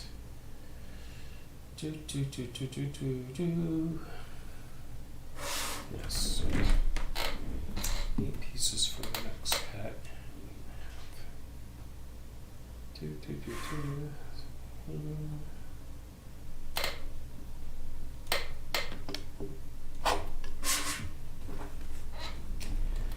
my next set of strips up here.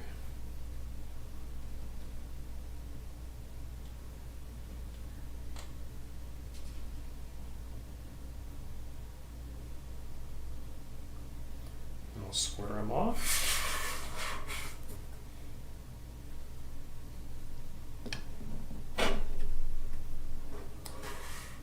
And I'll cut 4 more, like the previous cut. There's 8. And then I need 4 for this last cut.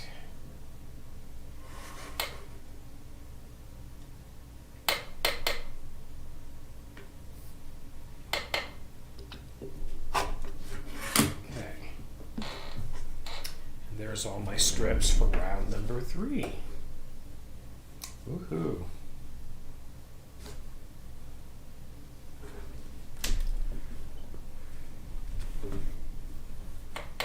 Okay. Then I have round number 4, which is this fabric right here. Okay.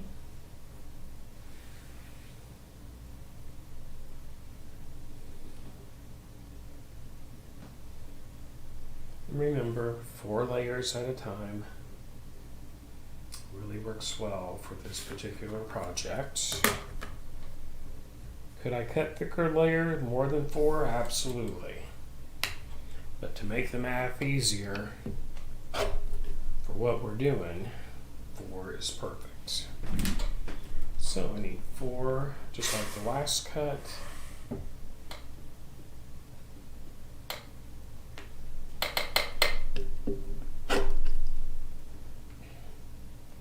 Okay.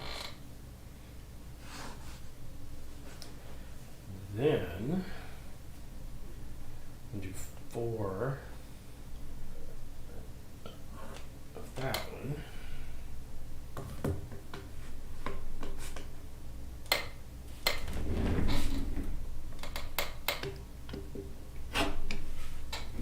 So on that last 4 strips, what I discovered is this. This would be like the first set of logs on round number 4. 4 of those. This is the last set of logs where there's only 4 of them. Those will come out perfectly out of 2 strips. Then this next 2 strips, I can get 8 of my number 2 and number 3 for that round, for the 4th round.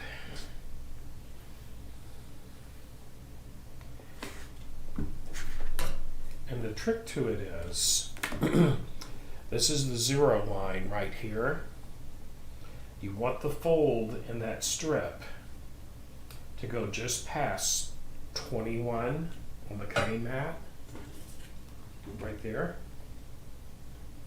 Oops, there we go.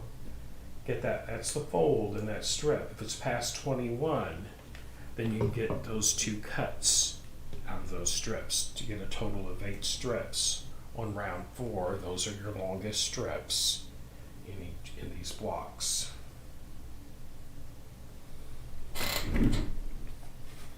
So I get this one cut, I will check the comment section. Square it off.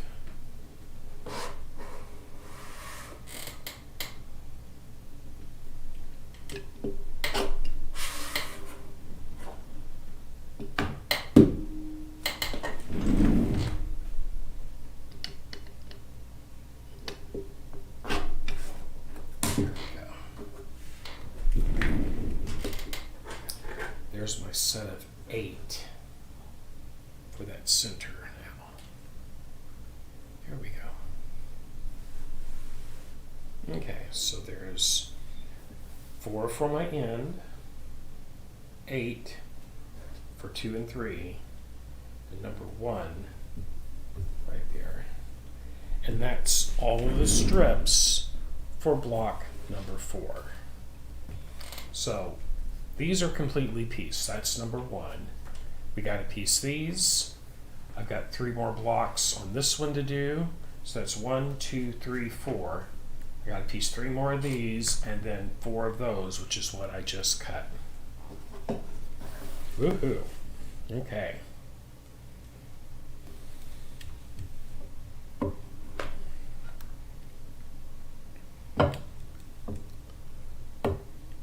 There we go. Okay, get all these stacked.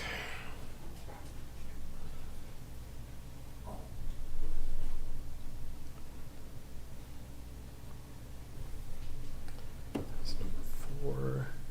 This is next. This is a group of blocks that are labeled in the book. Number 2. Let me check my comment section here. Hi, Sarah. Okay, so there's my chimney, and then there's my stack of strips, pre-cut strips that I finished just like that process we just did. That's the same for every single one of those. Okay, and get me a drink of my coffee.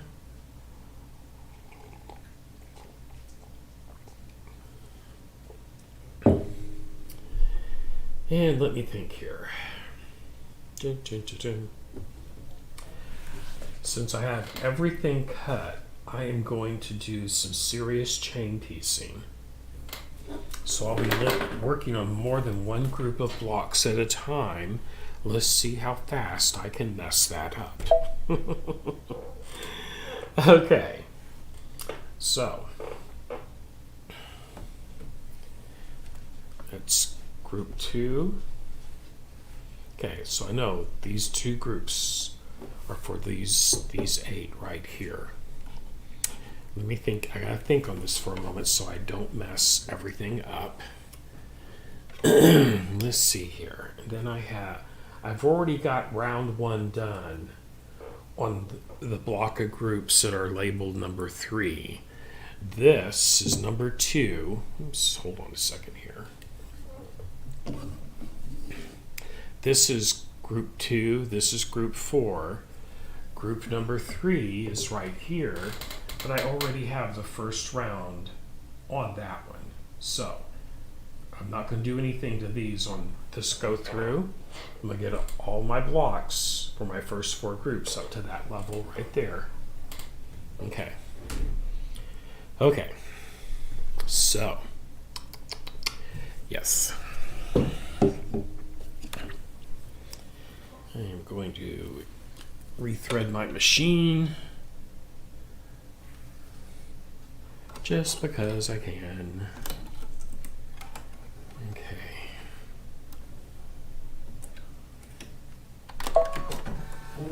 Okie dokie. Okay, so let me make sure I have my camera right where I want it for this. That looks pretty good. That's what we're going to do. Okay. So, this is 8 chimneys right here, so I have 2 groups up on the bed of my machine over here. Okay.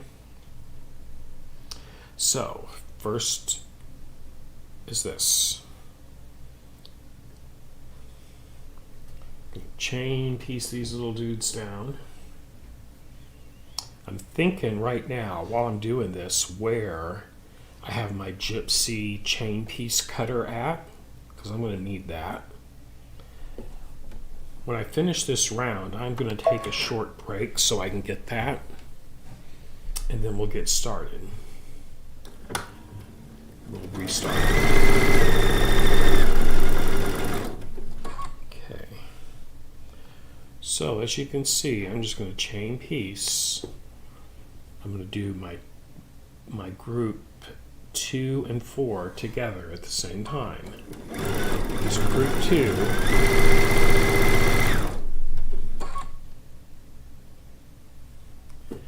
if I'm careful, I won't mess it up. If I do, you get to watch me rip out stitches, everybody.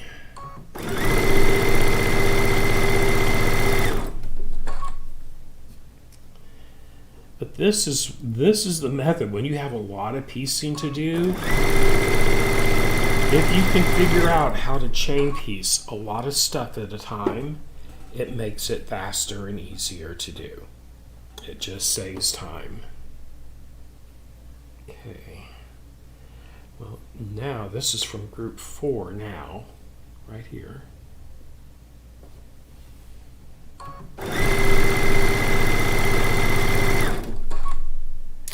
Group O, number 4-0.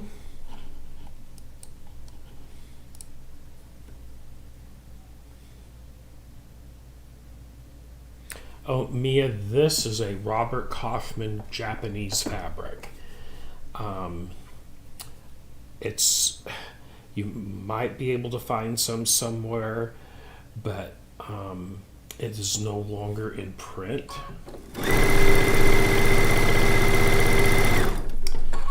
I'm not sure how much of this I have left on the bolt out in the shop. But it's really beautiful fabric. This is gorgeous fabric. I love it. When I saw that, I had to have it, and I did get it. I bought a whole bolt of it.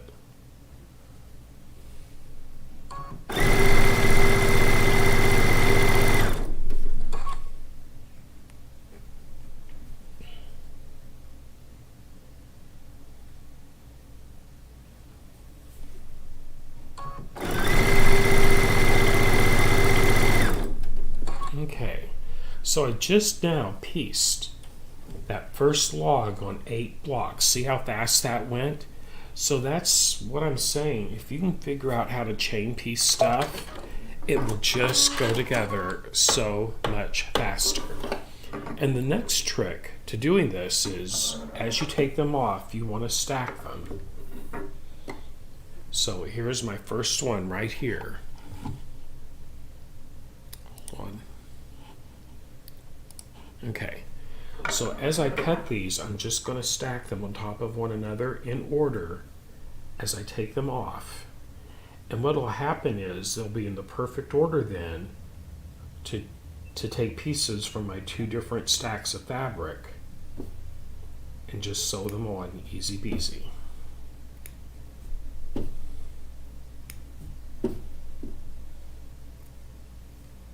Okay, so there. See how that's all stacked? That's where I started. That's where I ended up at. Okay. So next we're going to do this stack. And remember, there's 8 pieces in this, so only 4 will go on at a time. There's my next 2 stacks, group 2, group 4. Okay.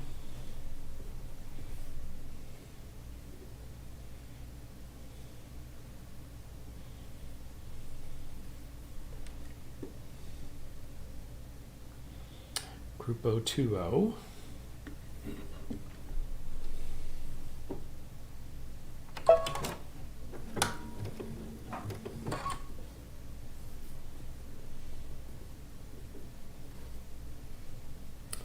Push that top seam away from me.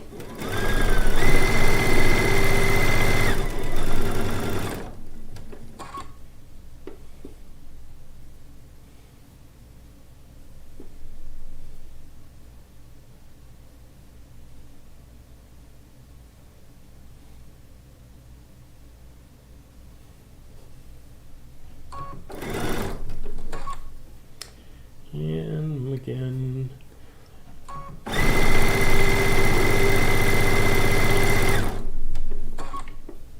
And again. Come on, fingers. Here we go.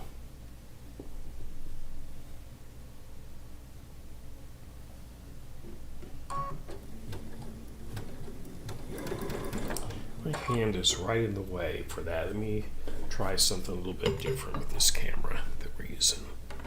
Let's try it right there and see if that's, you can get a better view of it that way, I think.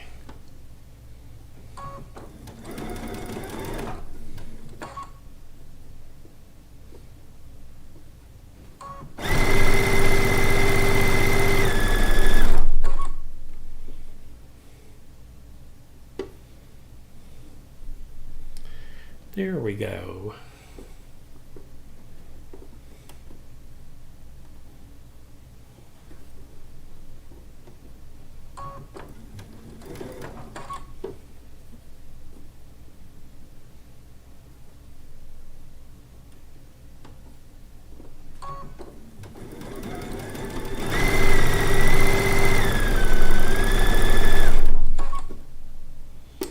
Okay, so now, even though I have more of these, look what's next.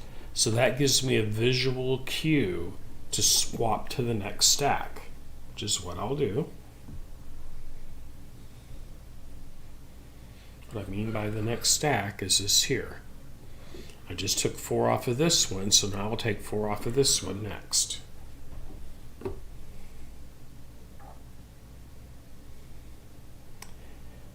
Come on, fingers. There we go. And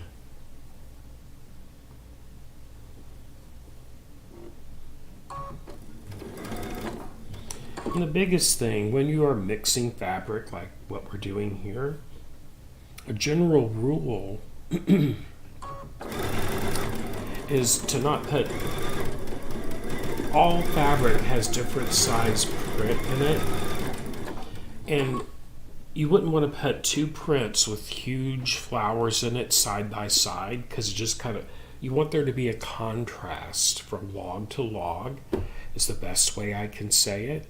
And that's what I tried to do, because I've cut, I think, 21 different fabrics for my little adventure here. And I basically cut half a yard of each of those. I'm sure I'll have leftovers. We'll see. I'm pretty sure I will. Yeah. But by changing the size of my logs, I only changed it a 1/4 inch from the book, but that 1/4 inch adds up since there's so much piecing in it. The one that I'm making will end up being 88 by 88 inches, whereas the one in the book will be 72 by 72. You wouldn't think a 1/4 inch would make that much difference, but it does. When you add that 1/4 inch up along every seam that goes across the quilt, yeah, it added up to approximately 16 inches additional size. So I honestly don't know if I have enough strips cut. That was a starting point for me. We'll see. We'll find out. I think it'll be enough. If not, I'll just cut some more. It's all good.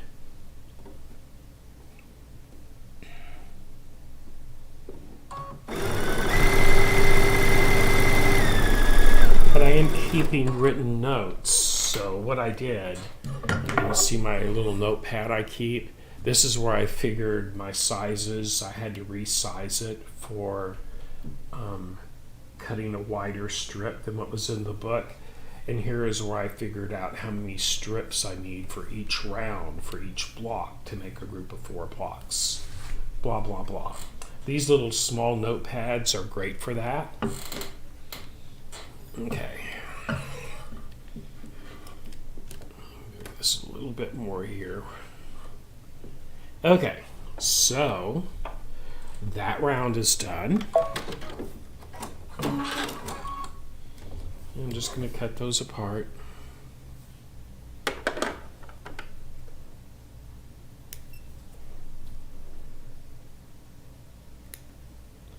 Now once I get these 8 with round 1 completely done, we'll also be doing, this is groups 2 and 4, then we'll start, I'll be running 12 at a time through between each time I stop to cut, because I'm going to add group 3 in there to finish those up. Okay, so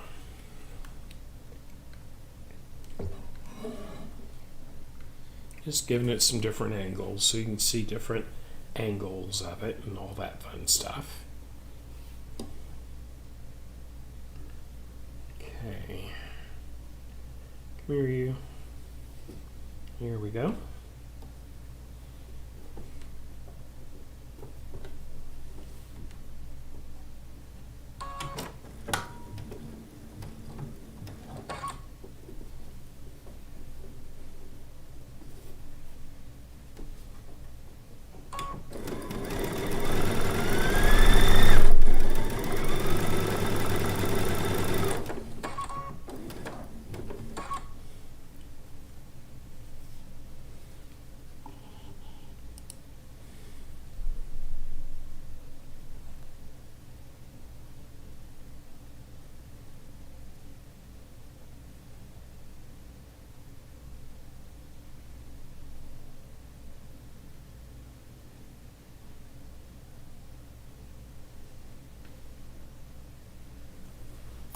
Yeah, Deb, I think it'd be fun to do. I brought the other window up so I can read the chat window. Yes, I would love.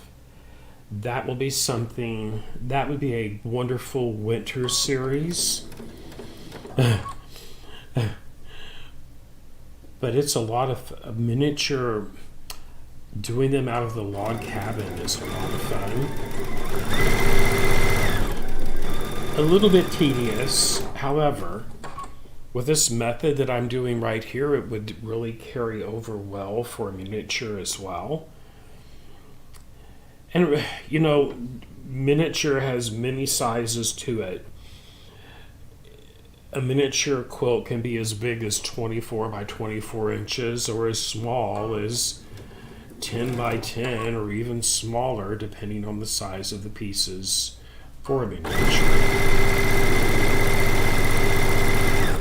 When you get super tiny pieces, a lot of times people will actually apply a fusible to the back of the fabric, and then when they cut it, instead of stitching it together, it's fused down in the pattern and then sewn on top of it to anchor all the little pieces down. Many different ways to do something like that. We'll certainly explore that in a future series for sure. Okay.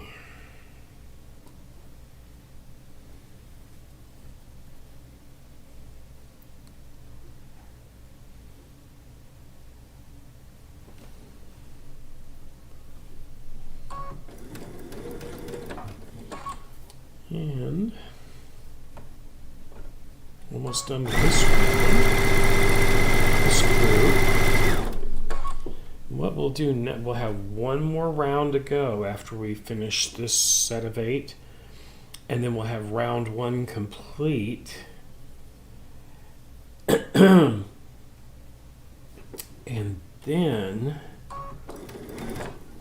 we'll get the other group of blocks added to this queue.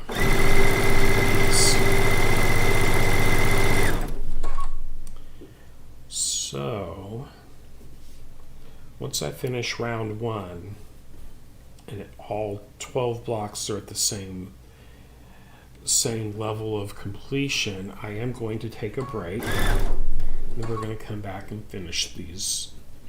My goal today is to have the first 16 blocks finished.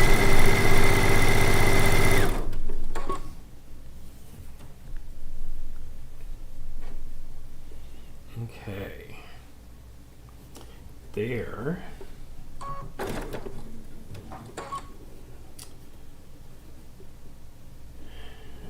That is. Alrighty.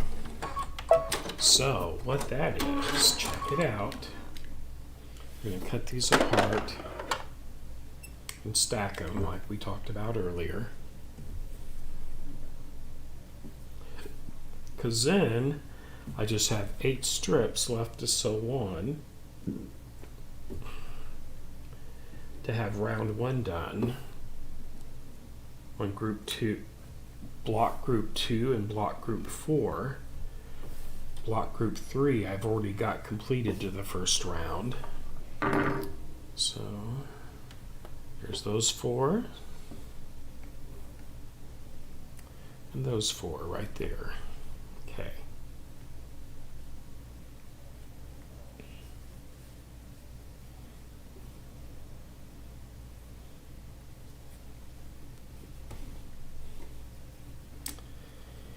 And going to get these done here. Then we'll take a short break.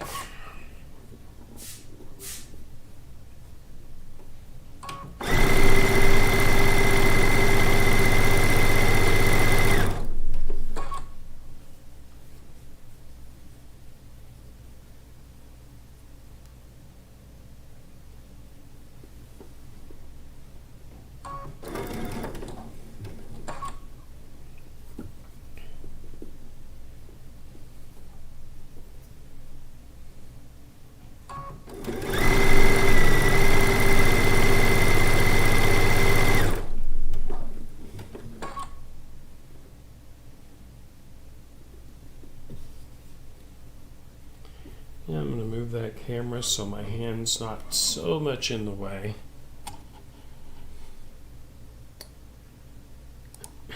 Here we go. That should be better.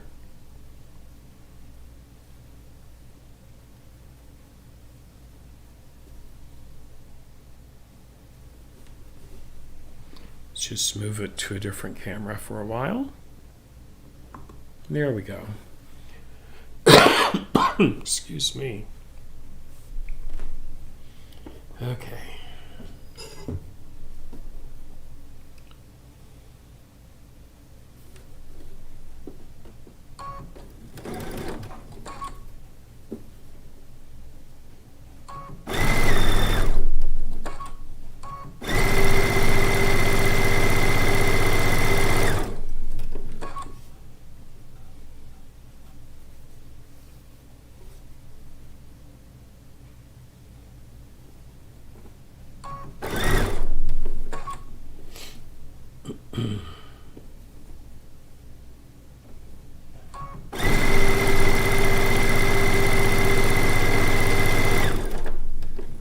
All right, 4 more strips. Excuse me.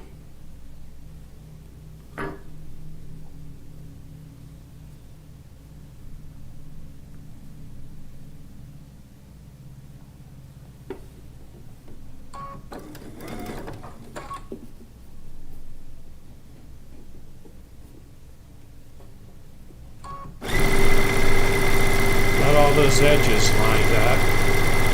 That's what I was doing there, taking my time.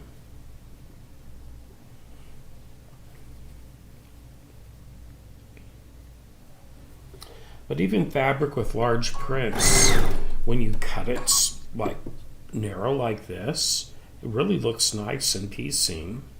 Some people don't like large print fabric. Well, I was told there's no ugly fabric, it just means you haven't cut it up small enough.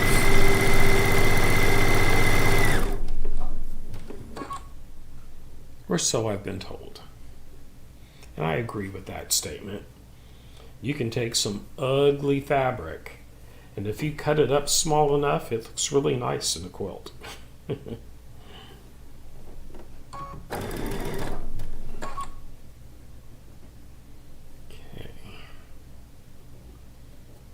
Go.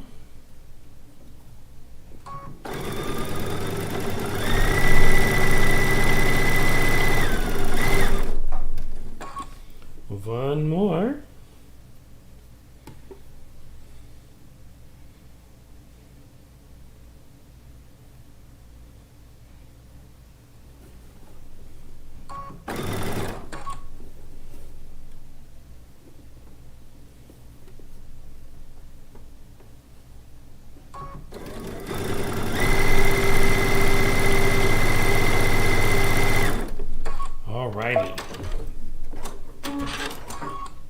And that brings us up to having round 1 done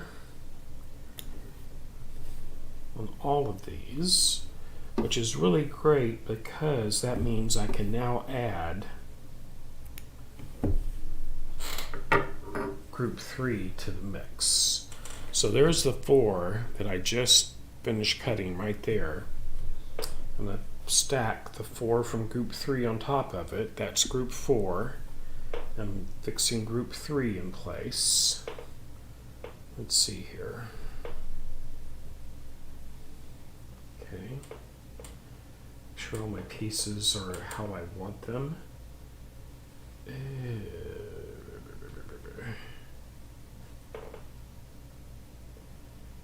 Just a moment here.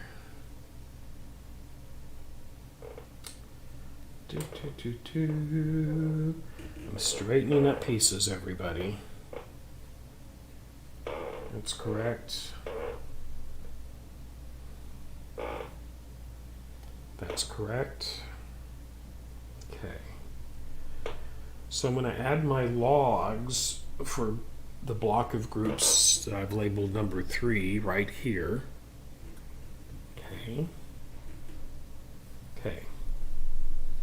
And those go on top of that. Here we go. and then cut these off and put them on top of. I now have a stack of 12 blocks that I'm working on simultaneously. Here we go. So, here we go. Here's my block stack of 12 blocks that we'll be taking from these logs right here to add to. So the first group is this, which is this.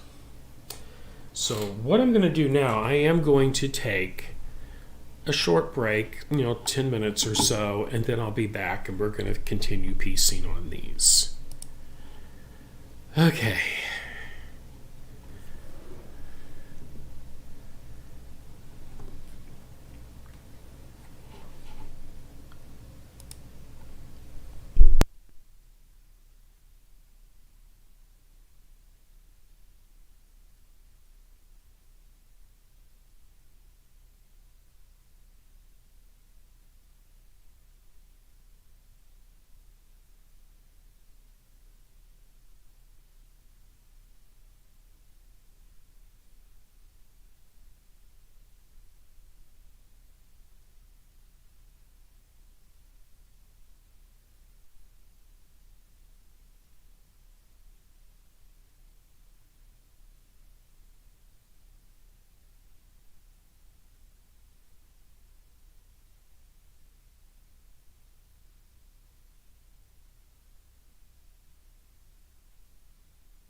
Okay, everybody, I'm back and we're going to get started.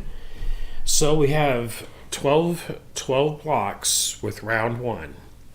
What that means, first round of logs around the chimney. So we're going to progress on now and do number two for the. So as you can see here, this is block group number 2. We just finished number 1.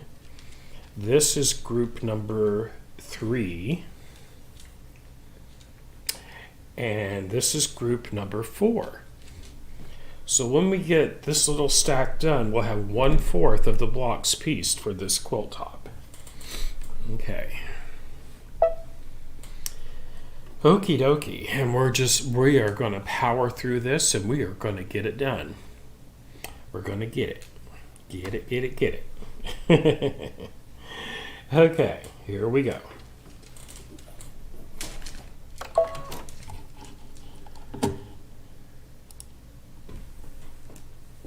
Okay. I took Puffin outside for a quick little walk.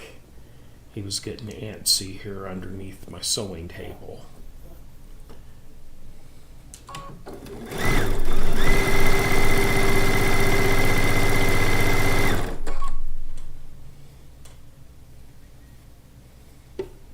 He was getting antsy. He was looking at me like, "Daddy, take me outside. You know why I need to go." So I did.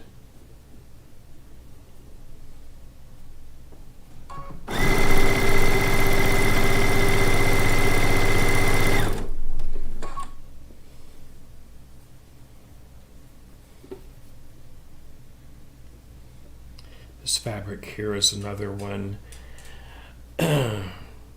which is a Robert Kaufman fabric from Japan as well. It's got all those little lilies are outlined in a metallic gold on a lavender background.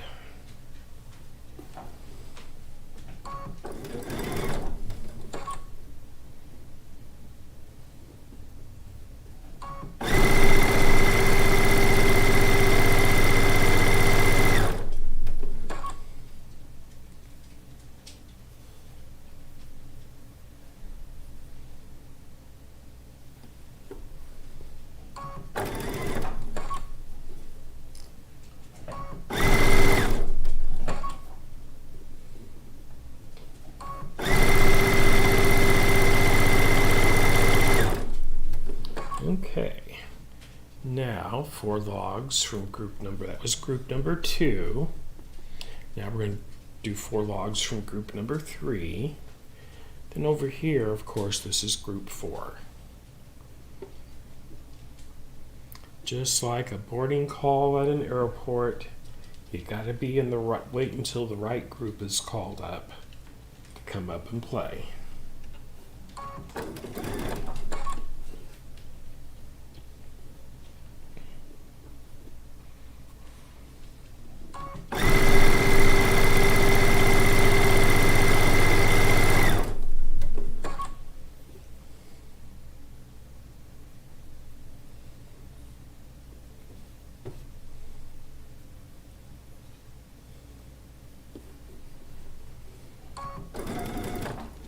Of course, on group 3, I already have 1 complete block done, so this is actually 11 blocks.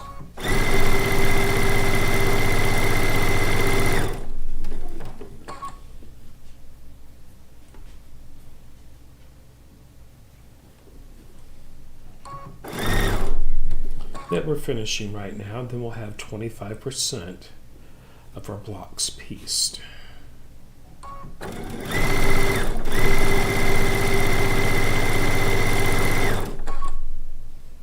Okay, now from group 4, those.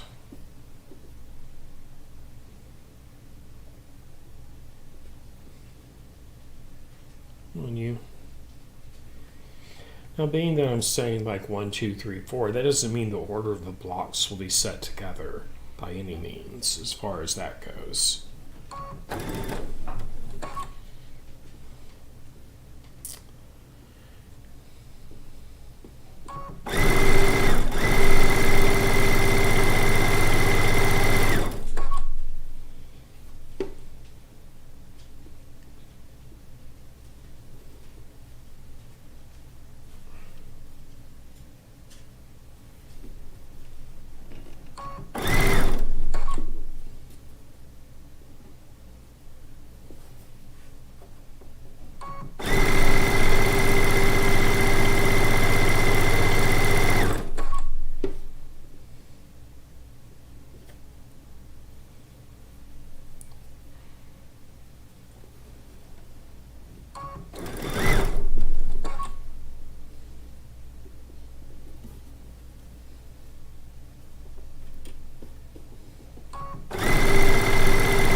And now we get to cut them apart, and I did grab my gypsy cutting tool for chain piecing. We'll get to use that this time.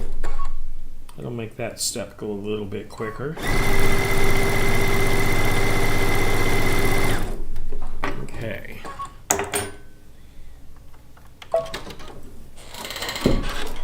Here's what I'm talking about, everybody, right here.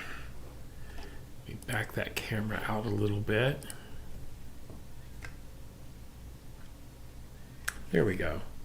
There's my cutting. Down in those grooves is a razor blade to cut your blocks apart with. And I'm just going to keep them in order. That way everything will mesh up just like it should.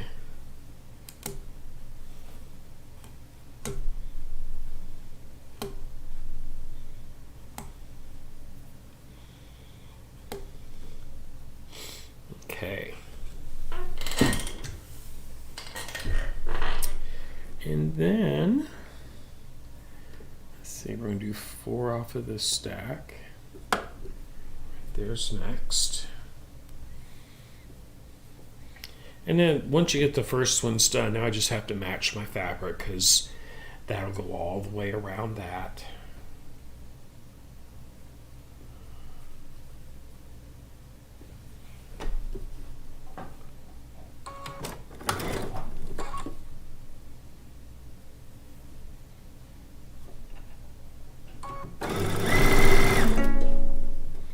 Yep, time for some more bobbin thread.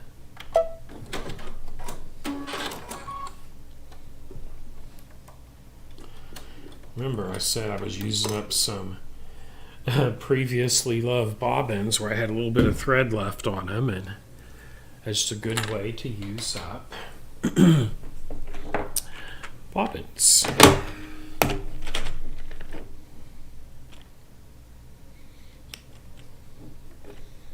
It's probably like 1/3 of a bobbin, maybe. Something like that.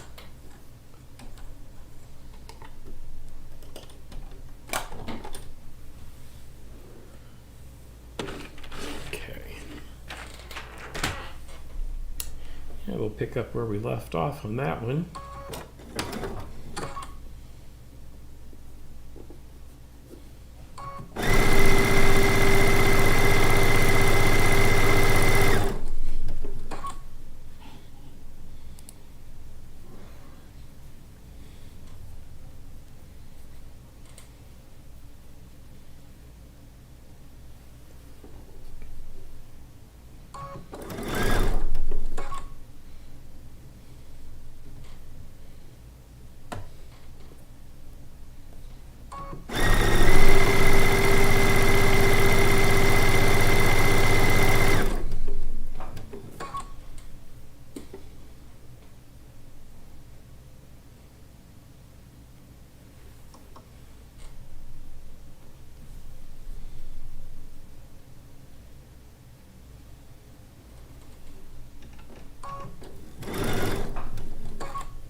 And just a wonderful way to spend a nice Saturday afternoon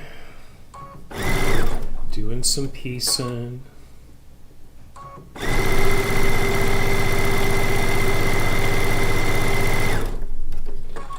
Okay, now, next, I need 3 of these.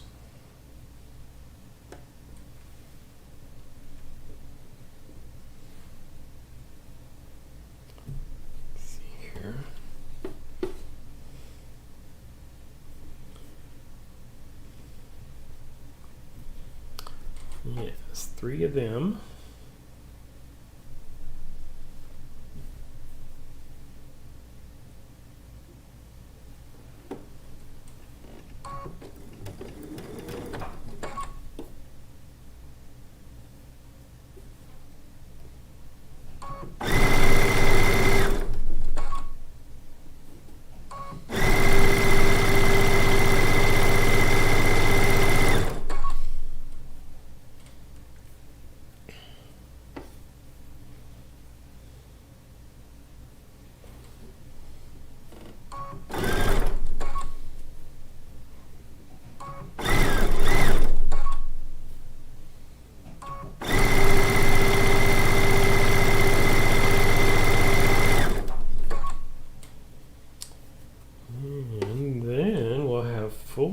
from group 4. Woohoo, moving right along.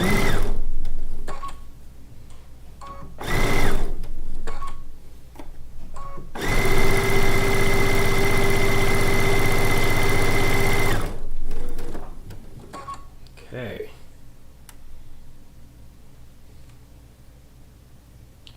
One, two, three, four.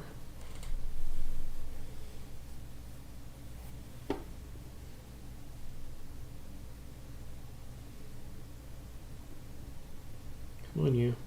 There we go.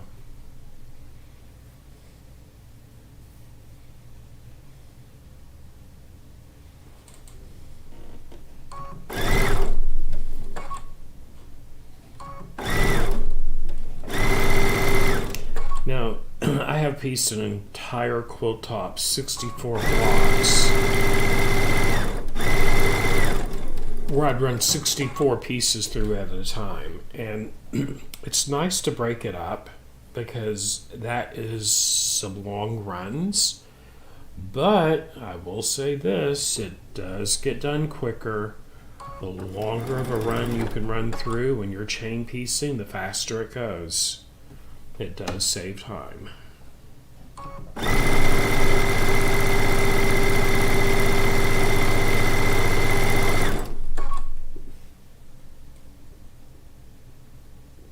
It do save time when you can do that.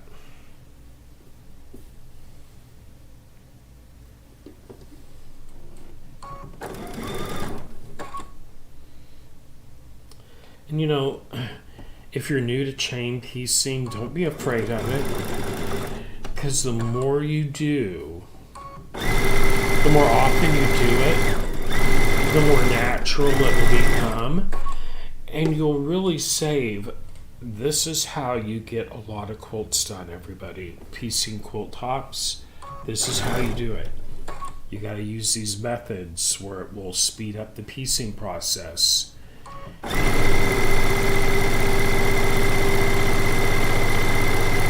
It would surprise you as to how many quilt tops you can get done by using some of these methods. Okay, let's get this cut apart. Then we'll move on to the next step.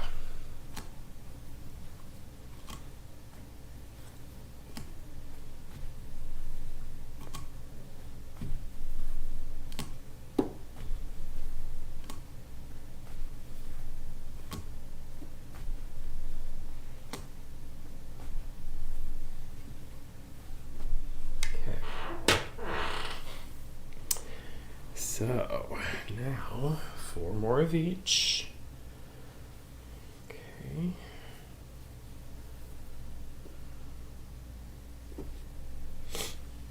Come here, you.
Okay. Excuse me.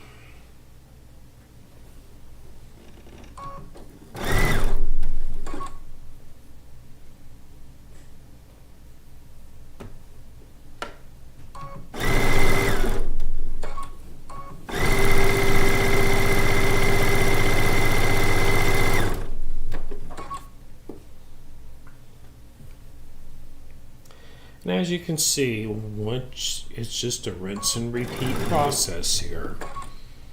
We're just going to keep on keeping on till we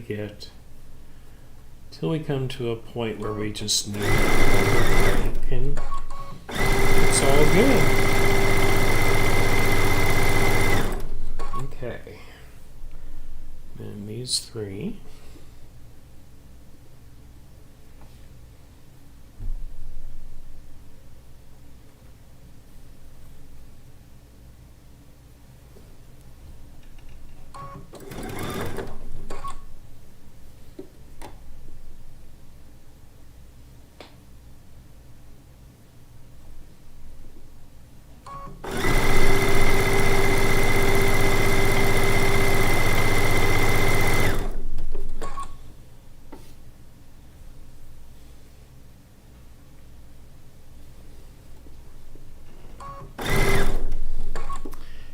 As you can see, they're fitting together just so perfectly.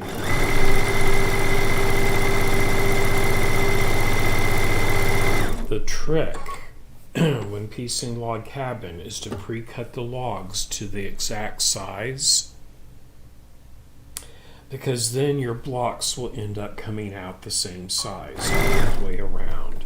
Use a consistent seam.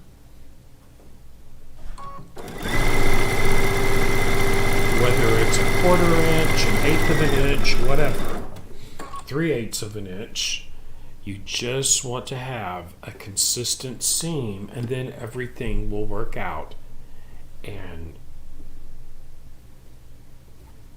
fit together perfectly. Now with this is based on the 1/4 inch seam. So for these logs to fit, you're going to have accurate 1/4 inch seams. And that means you're going to test your foot and your mark that you're going to line up with. And after you sew a seam on scrap fabric, you're going to get out a ruler and you're going to measure. Because that's how you'll know you have a perfect 1/4 inch seam. Once you achieve that, all the pieces will fit together perfectly.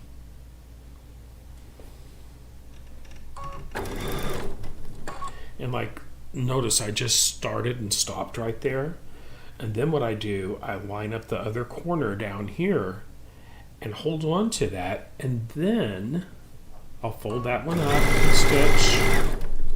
Line up the raw edges, fold this one back towards me, that seam,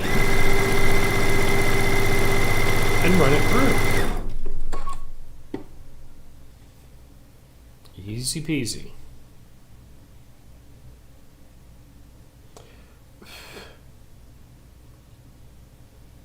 Come on, you. I can't get the two pieces of fabric apart. There we go. Okay. Okie dokie. Right there.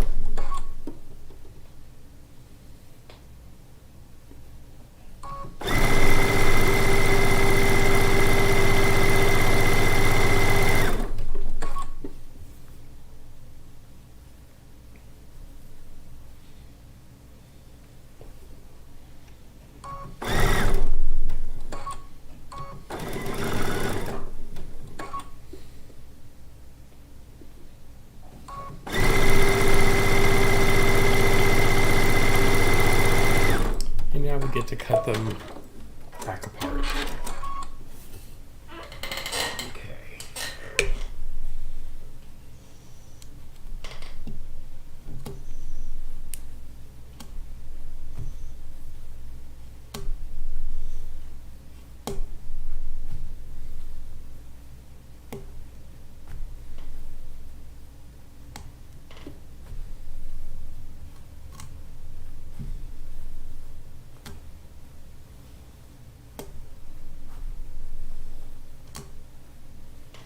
Alrighty.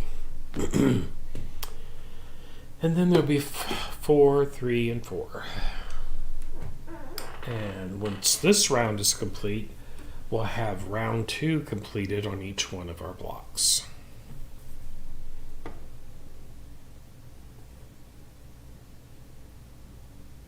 Come on, you.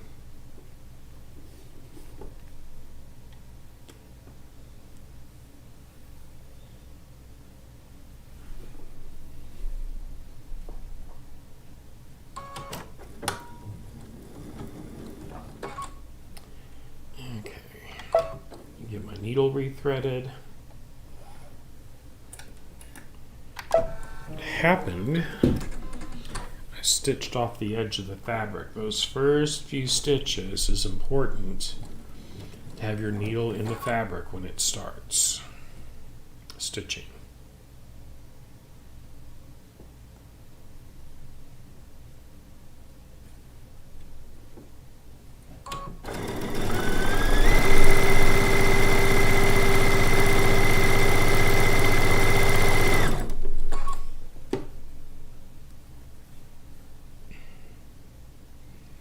Very important.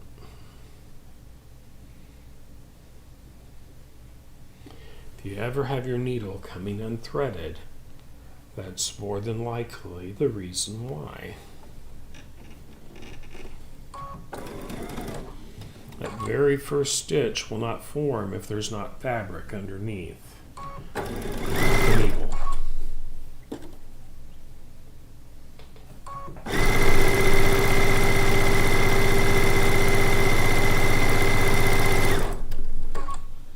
Afterwards, it's no issue if it stitches off a fabric, but to form that first stitch, it needs to be in fabric.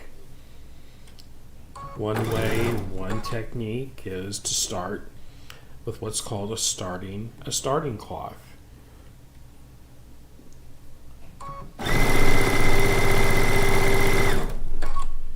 It's just as easy though, quite honestly, to actually just make sure that needle with that first stitch is in the edge is actually hitting fabric, and then your needle will not unthread like I just did. Happens to all machines.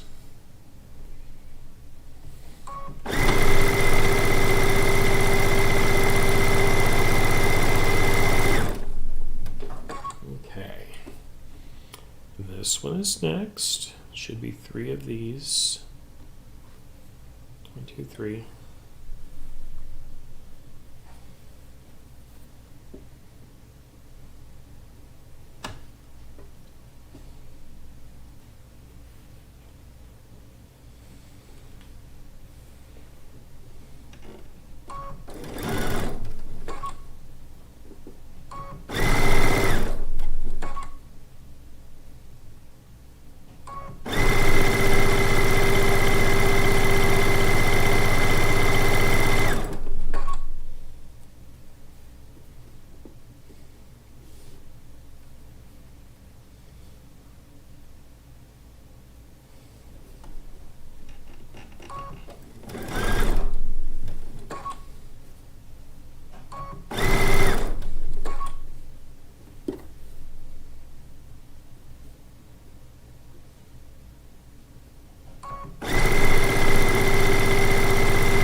And another one.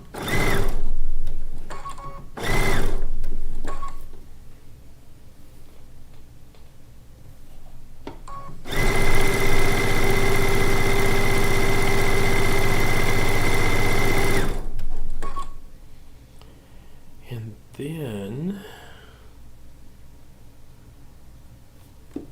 for those in round 2, these blocks will be complete.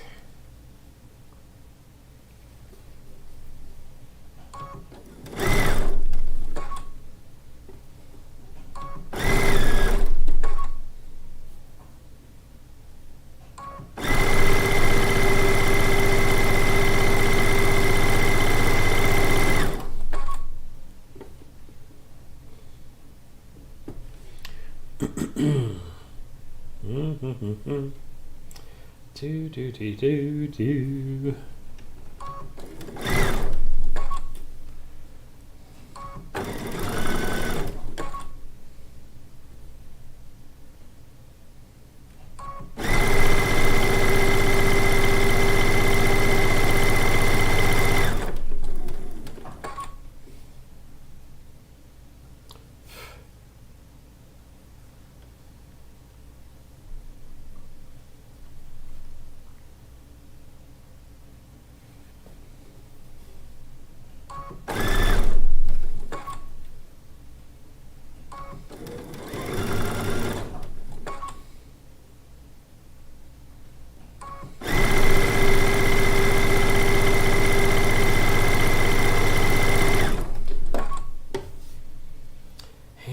here we go.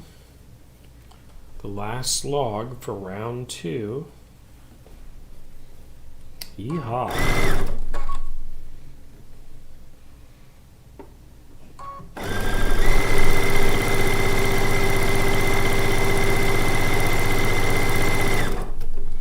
Okay, let's get those cut apart.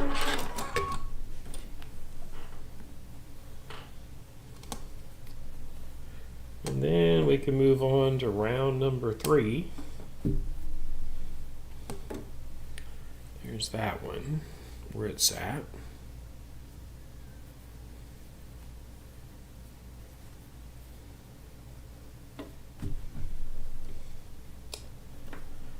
That was group number 2. Here's block group number 3.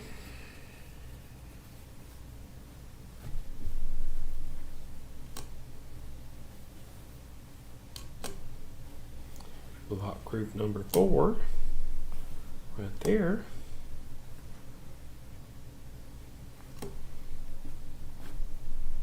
Nope. This is 2, that was 3 in that first one. That is 4. This is 3, and that is number 2. Okay. Woohoo, got myself confused there for a minute. Okay, it's all good. So next, we're going to do those 4 onto this one right here. This is a Hoffman fabric here.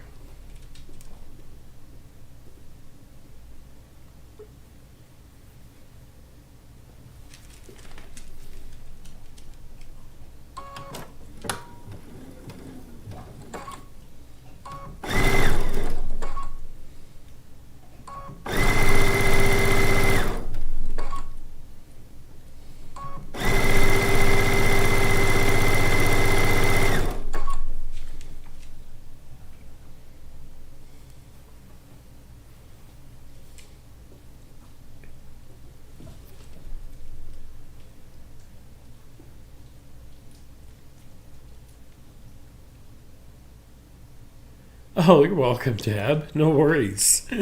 Yes, this is live. And it'll be available for replay. It's always available for replay, all of my lives here on YouTube, because they are recorded. And the great thing about YouTube, you do get a better film quality. Really a good film quality. It's really easy to rewind and all that stuff.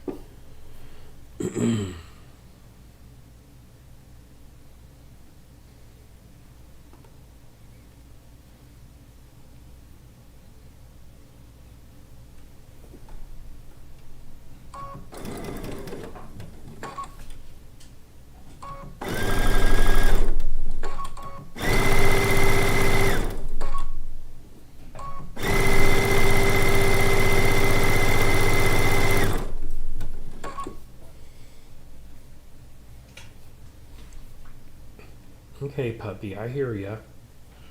I hear ya, Bobo.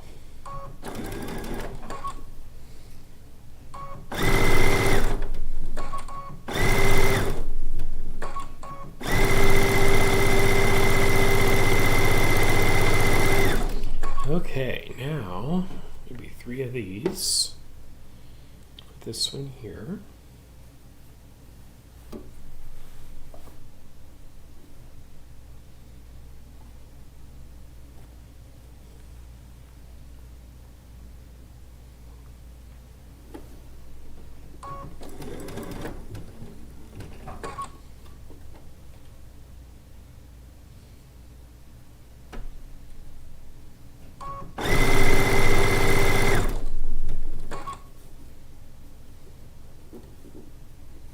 Just getting all the raw edges lined up there.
Hoop-de-doop-de-doo. I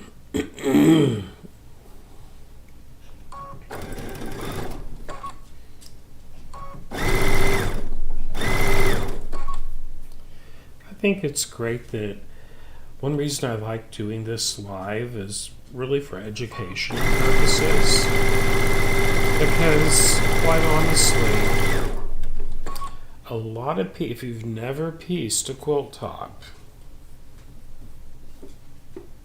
or maybe you haven't pieced a more complex one, because there is a lot of piecing in log cabin, I think it's really great that you can people can get a sense of just how much time is involved in making a quilt.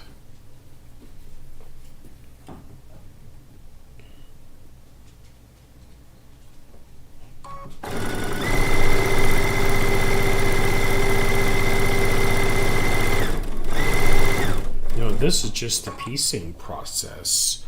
To finish one, then after it's pieced, you got to quilt it. Then after you quilt it, you got to put binding on it. So yeah, it's really quite a process to make a quilt.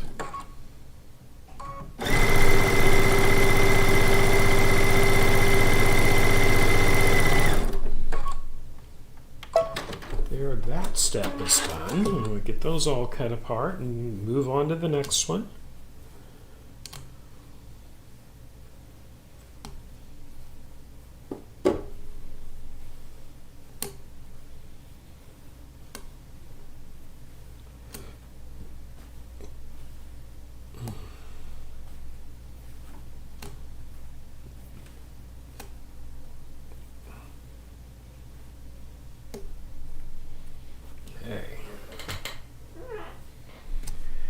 And then we'll need 4 off of this stack. 2, 4, right there.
I think I need a sip of my coffee, everybody.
Alrighty, now we need 3 from this stack.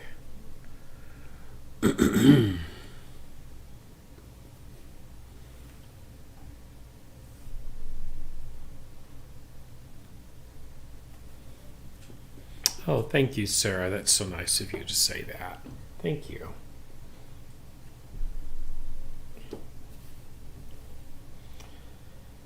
Whew-wee. Come on, you.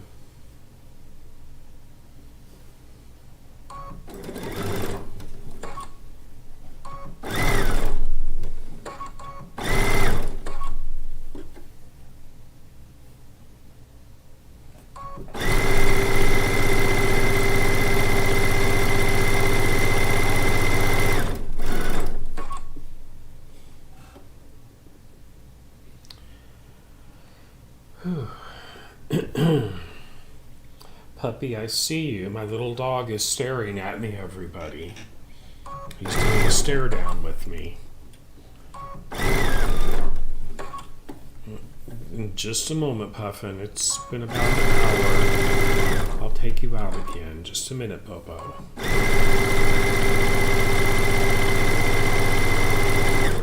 We finish this round, and then I'll go take you for another walk.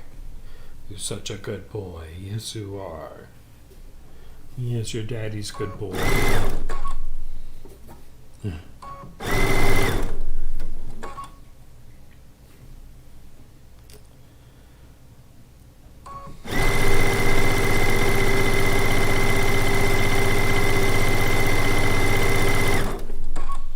Okay, then we have 4 from this stack. 4.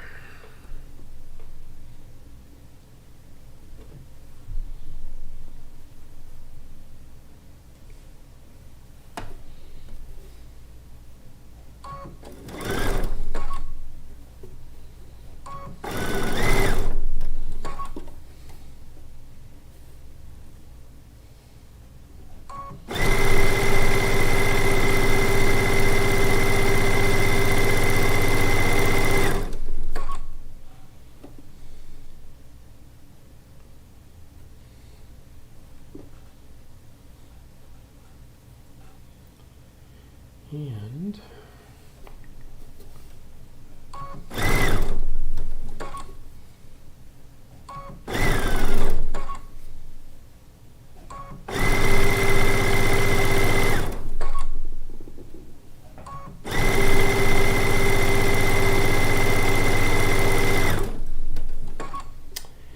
2 more, Puffin. Then I'll take a break and take you for a walkie. Who's such a good puffy dog? Puffin's a good boy. Yes, you are.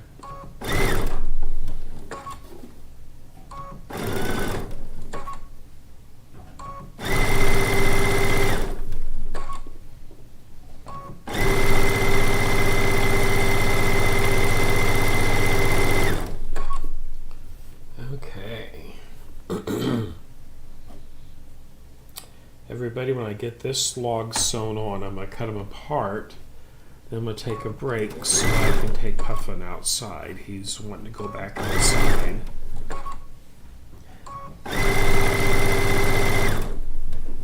Yes. You're almost time, Bubby. Okay. Let's get those cut apart.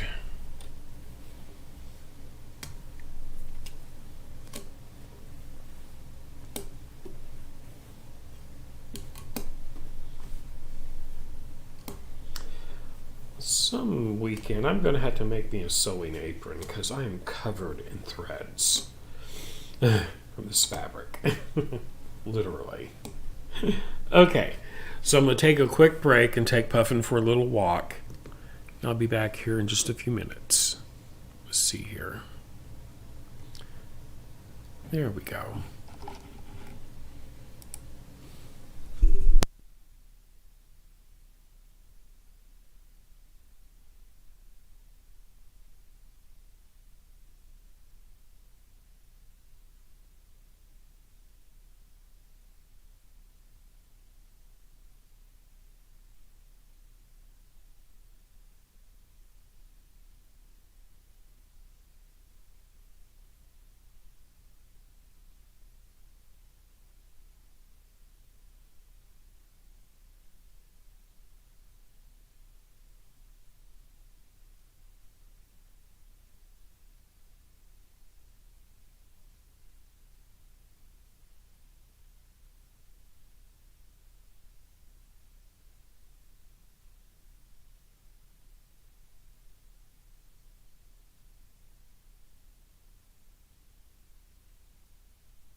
Okay, everybody.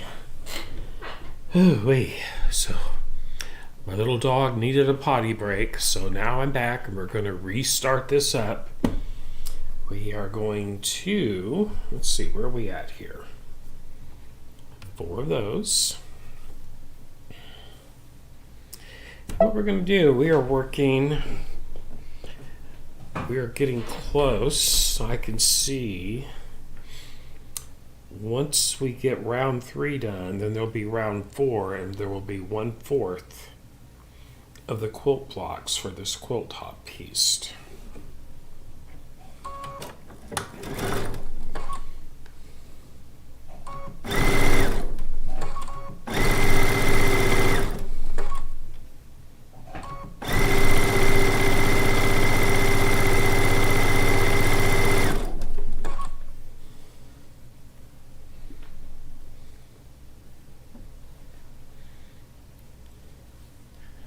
Let's see here. There we go.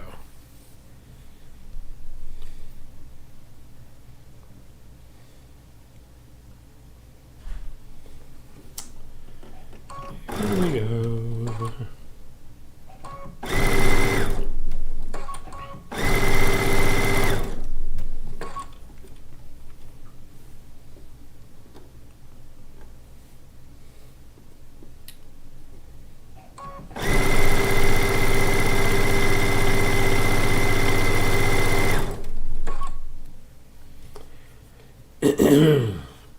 Excuse me.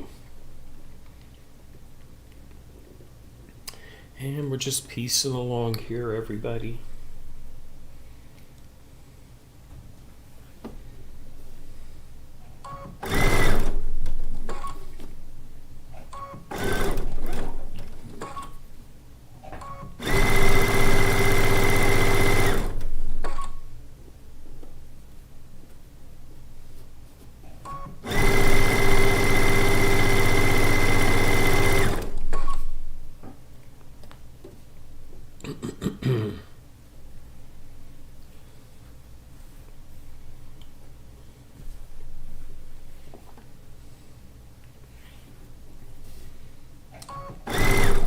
Getting it done.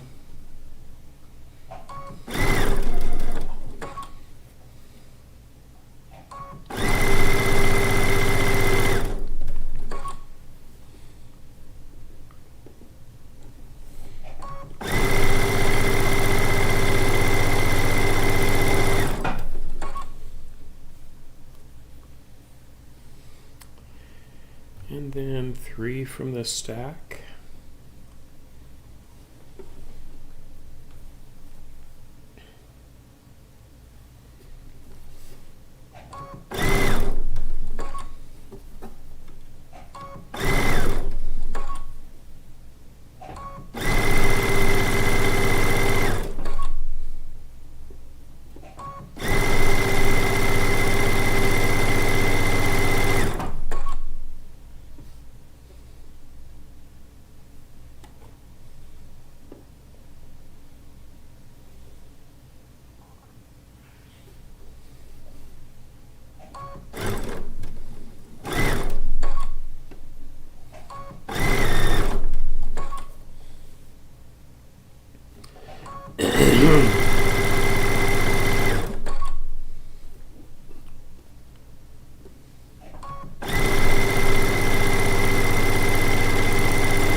And 4 from this one.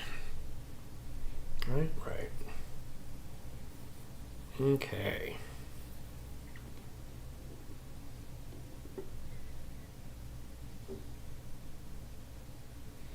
Beautiful yellow goldenrod color in this fabric. It's really pretty.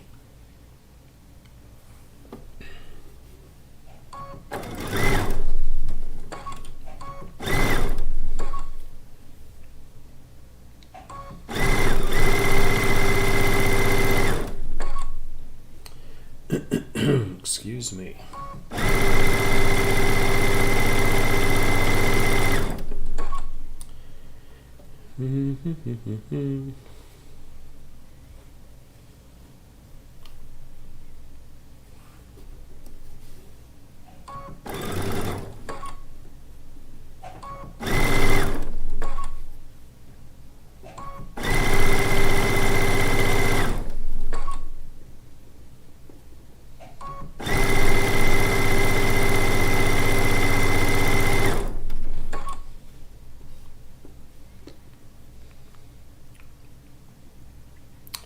Two more strips, and then we'll cut these apart and put on our last set of logs for round number 3.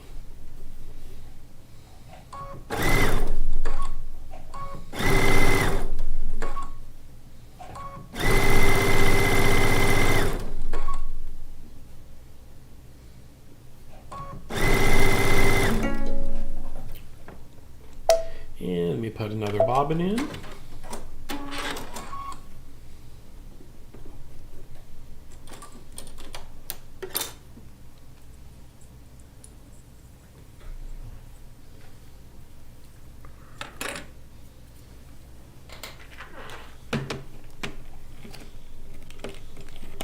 Yeah, I'm using up some bobbins, everybody. Getting some empties. Woohoo. Here we go. That's right there.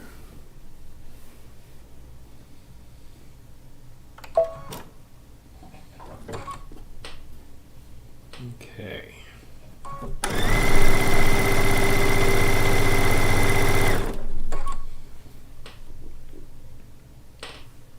Yes. And one more strip. Excuse me.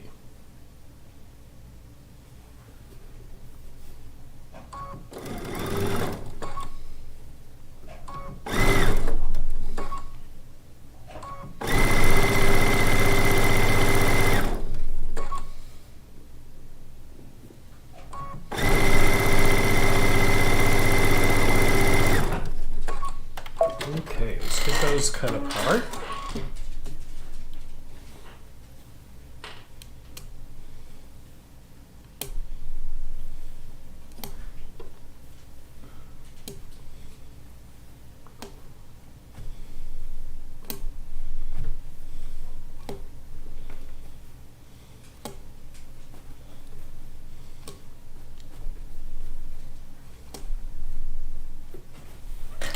And onward we go.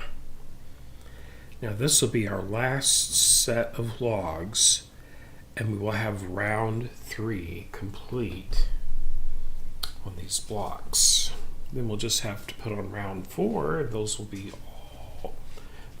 all completed.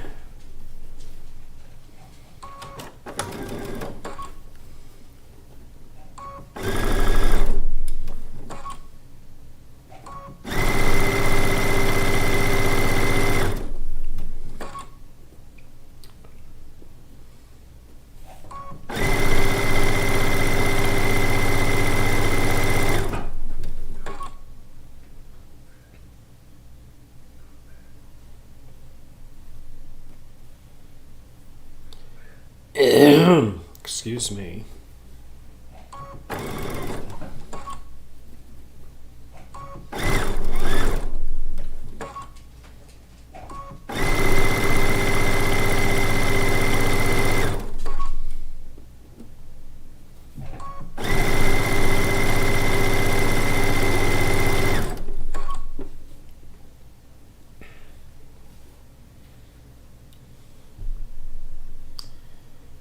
And we're keeping on. Yes, I will not sing for y'all because I wouldn't want to torture all of you.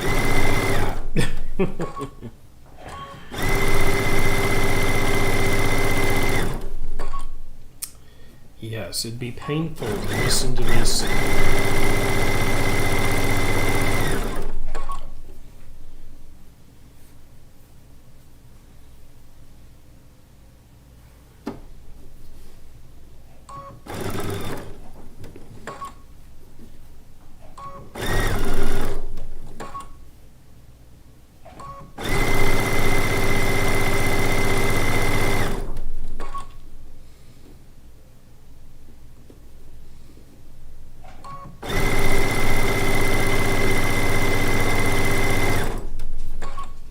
Okay, then these three.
And now these four, and round three will be complete.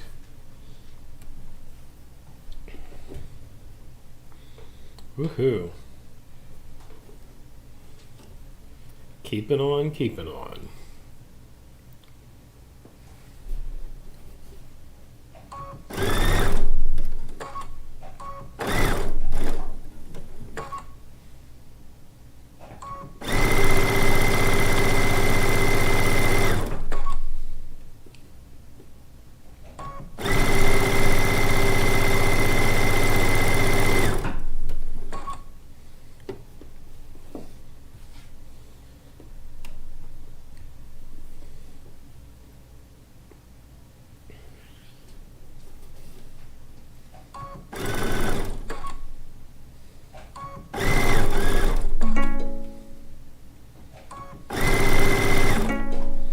Okay, I'll put in another bobbin.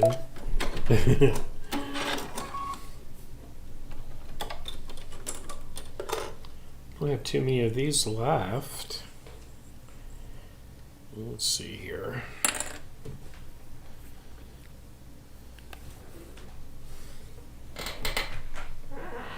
Those just not enough. I'm not even gonna mess with those. Let's do.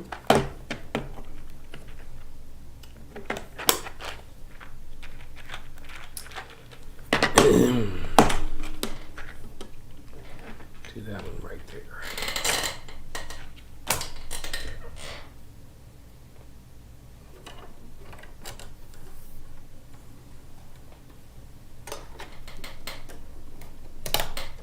That one will last a bit longer. Had more thread on it.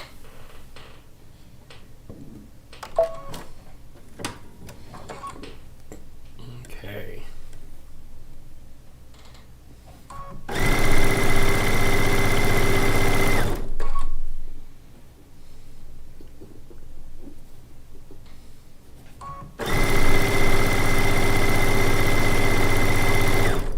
Okay. Keeping on, keeping on. 2 more strips. Round 3 will be complete. Round 3 will be complete.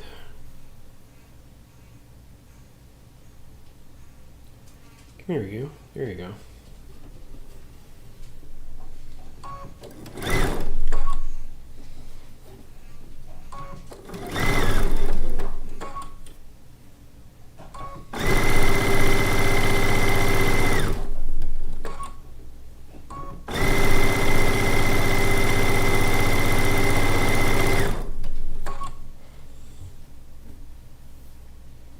And that one. And these are all round 4 strips. Round number 4 is next.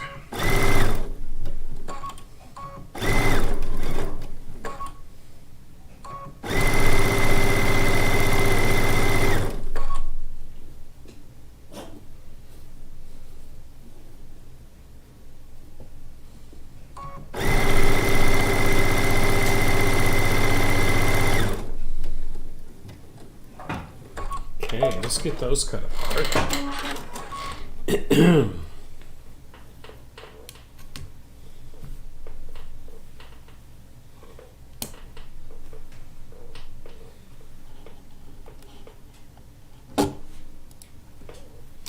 Getting these cut apart.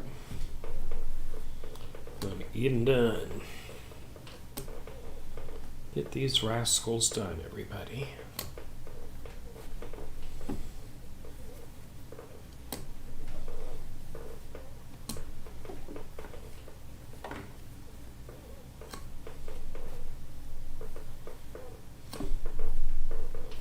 Okay. Next, right here, we have 4 of these.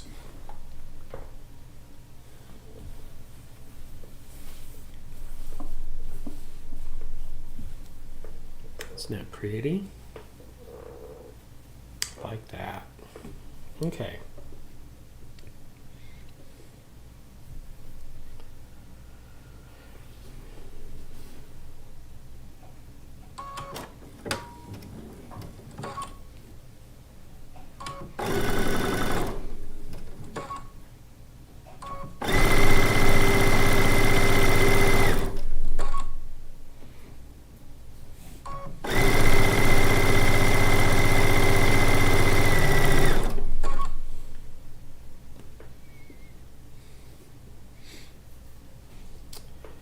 And the first set of logs for round number 4.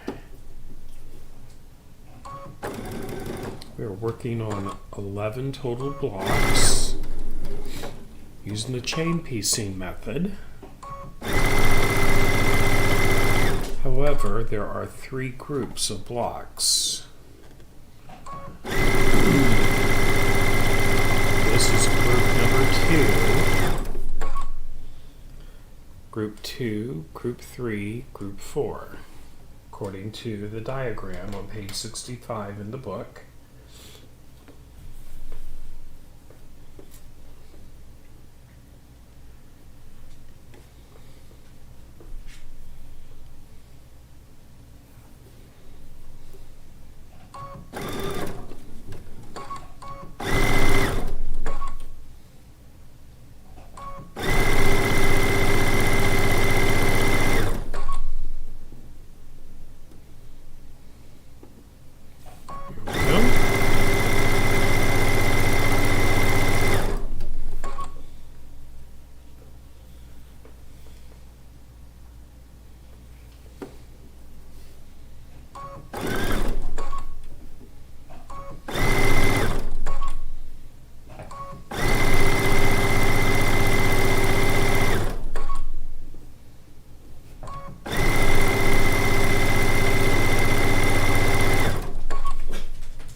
And then 4 from this group.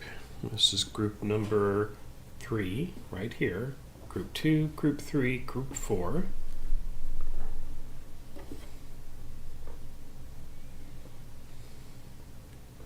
There's only 3 blocks in Group 3 because I already have 1 complete. Wait a second here. Is that right? That's right. And we've already pieced Group 1 blocks earlier in this session. So when these are all sewn on, we will have sewn together a total of 16 log cabin blocks. We will have 4 groups out of 16 complete. Each group have 4 blocks, identical blocks in them, because we need a total of 64 blocks for this quilt top.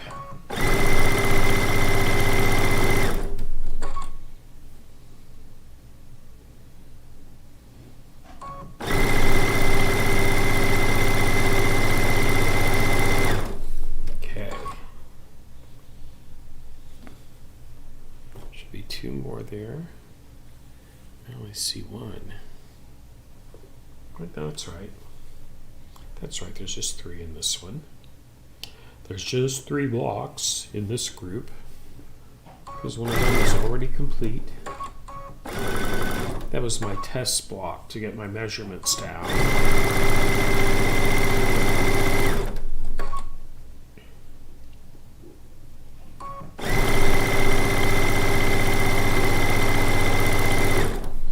That one I just ran through right here, that's what it looks like finished. That group of blocks. This is group 3. Okay. And then 4 from that group, that's group number 4.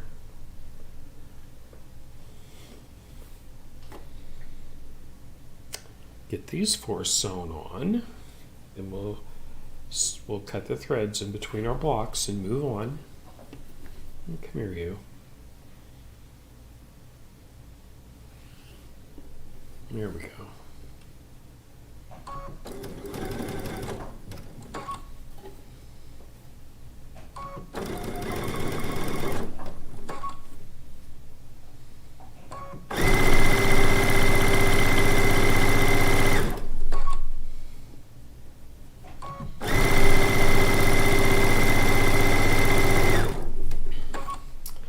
Tomorrow at noon, I will be piecing on the Accomplish. And then next weekend, one day I will piece on one of my sergers using the chain stitch. So you could use any of the 8 thread sergers or cover stitch machine. I will pull out my Euphoria to stitch that on.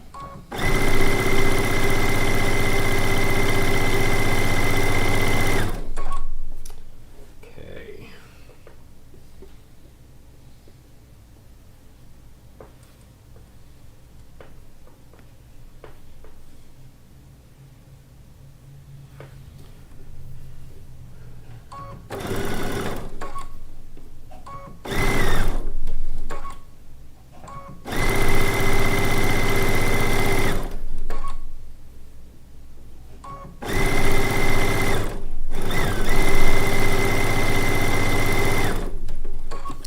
Alrighty, woohoo! Getting everybody. My throat's getting a little sore. I've talked quite a bit today. That's why I'm having longer moments of quietness. Oh my goodness! I don't want to lose my voice. I don't know about any of y'all out there, but I will tell you, this time of the year and my hay fever, sinus thing, allergies, reaps havoc on my voice. It really does. Okay, so that round is done. Let's get these cut apart and we'll move on to the next set of logs.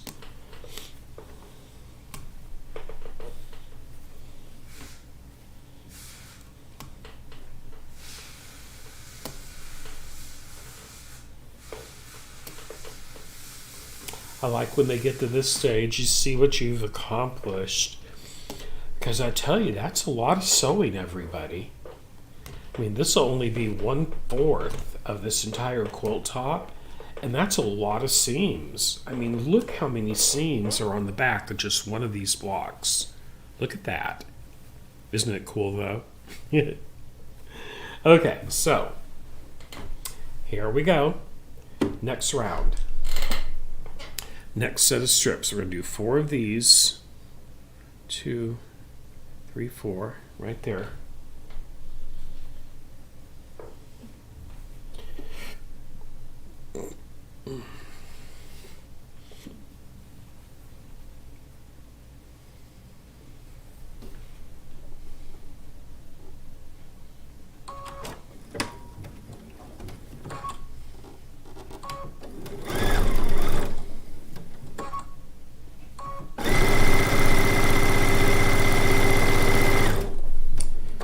And we'll line up that other end.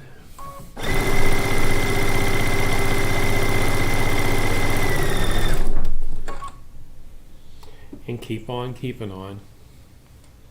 Here we go.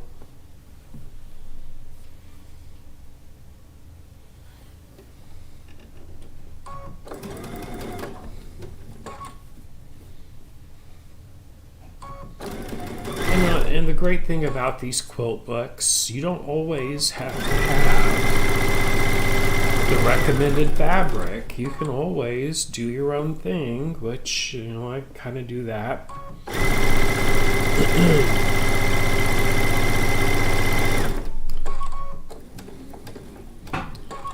It's nice to do some of them in the fabric for which they were intended as well.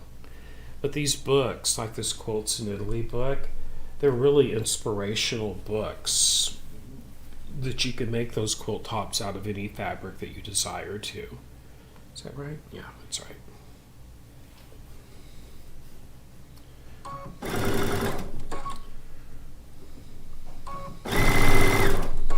And after getting this much done, I can say it probably won't be completed in next weekend. It'll take another day on the following weekend. We'll see where we're at tomorrow. And I thought I'd experiment and do both Saturday and Sunday for our Quilts in Italy for right now. Because I'd missed a few Saturdays because I had to travel for Baby Lock. And will be traveling every weekend in October. So I'm going to get as much of this in the month of September as I can for our little Quilts in Italy series. 1, 2.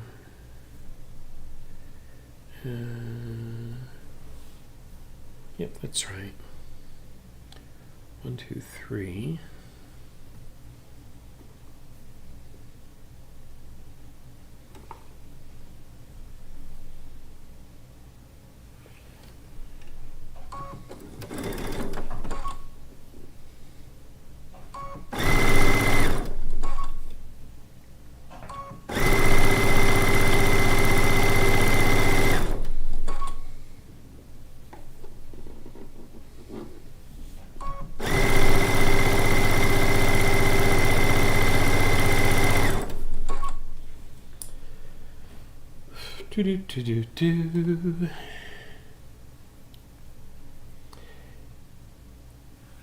But this is fun. I love piecing quilt tops. And really everybody, quite honestly, by me doing this live on YouTube, I can actually schedule time that way for me to actually make quilt tops that I want to make. Honestly, truly.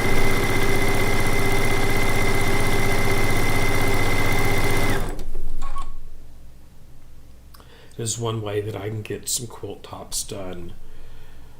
Not only for y'all to see, but so that I can have some new quilts. Like I need more quilts, but yeah. You know what I mean. Okay.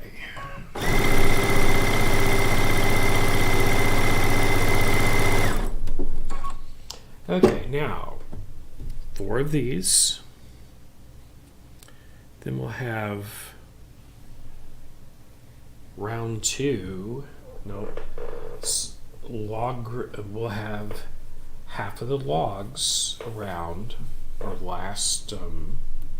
We halfway done on this last round of logs. Once we get this one here, this group of 4 on.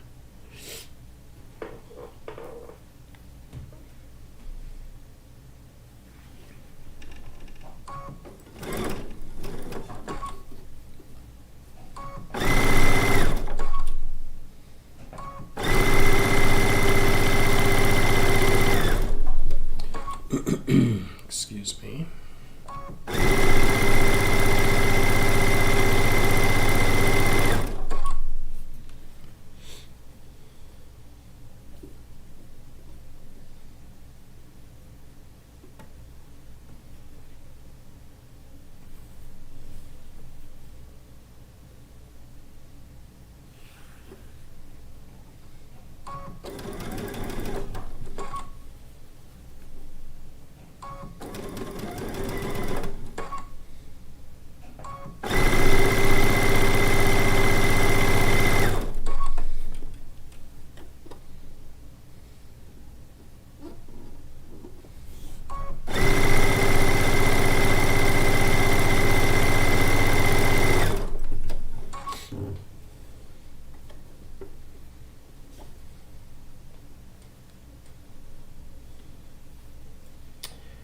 Do do do do do do do.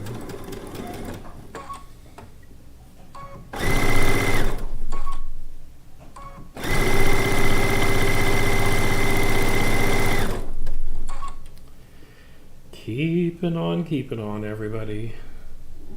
We're getting it done.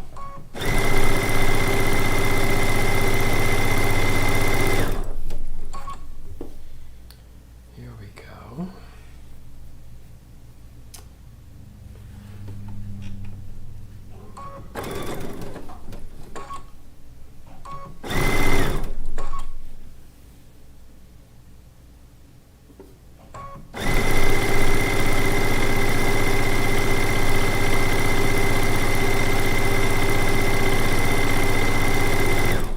And that officially made round 4 of these blocks halfway complete. Let's get these cut apart. We'll get the next set of logs added on. We've only got 2 more sets to put on to have these blocks complete.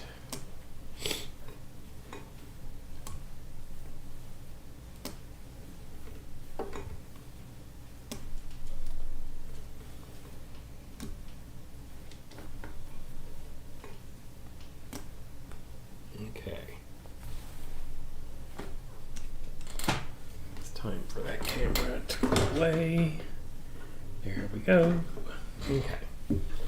Now then. Get those 4 to go on.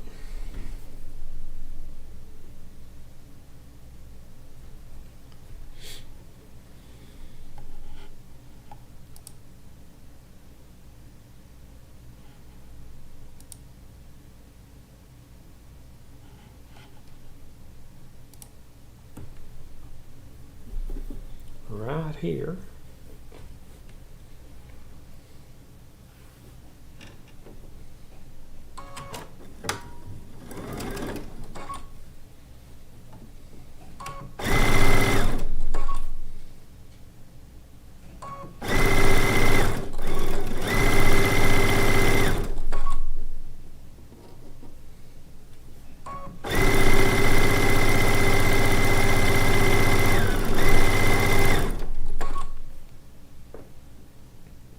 And another one.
And that one, excuse me.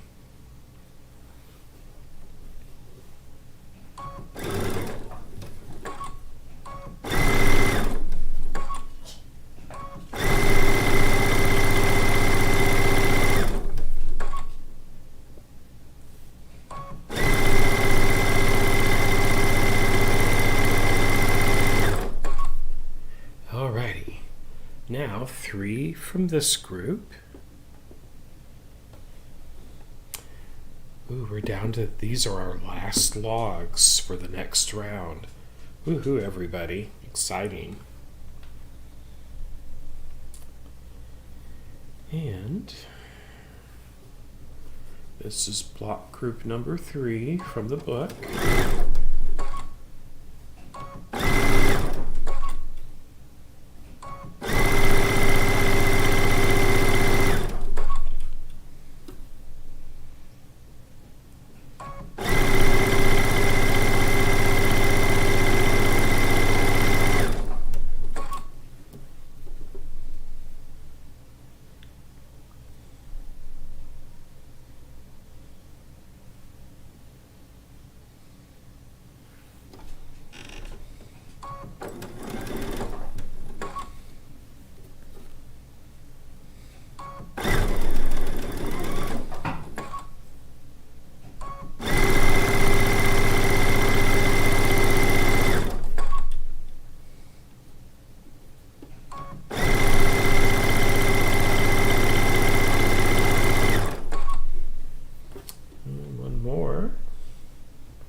right there.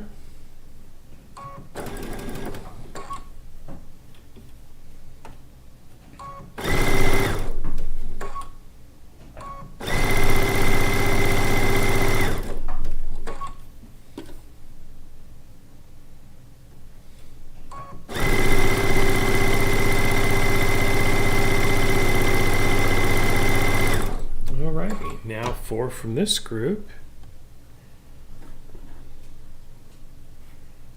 We're getting there, everybody. Woohoo.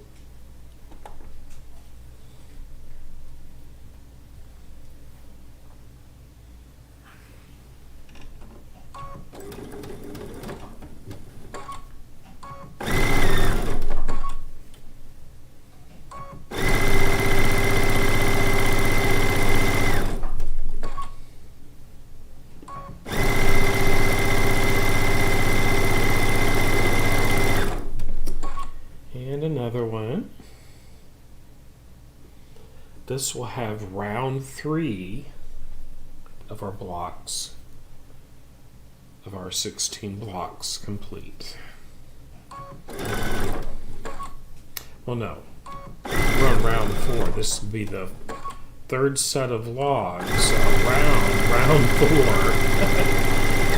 4. Around round 4 is what we're doing right now. Will be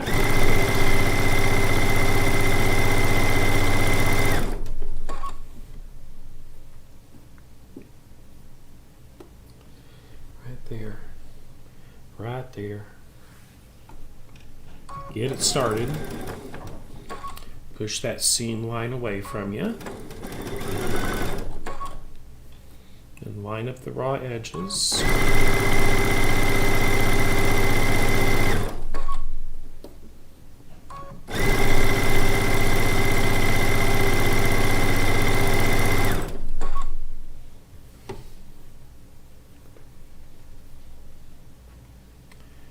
This one's almost done. It's time to cut them apart.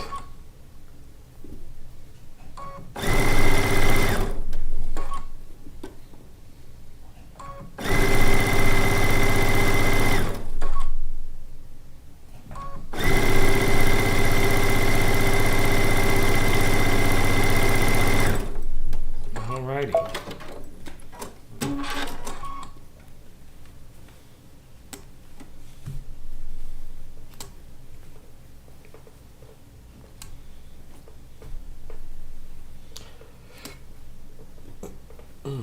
Excuse me.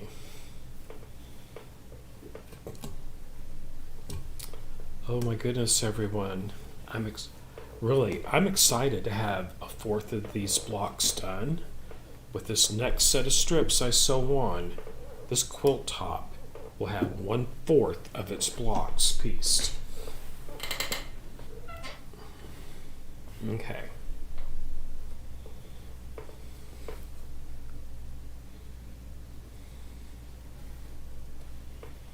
This is block number 2 times 4.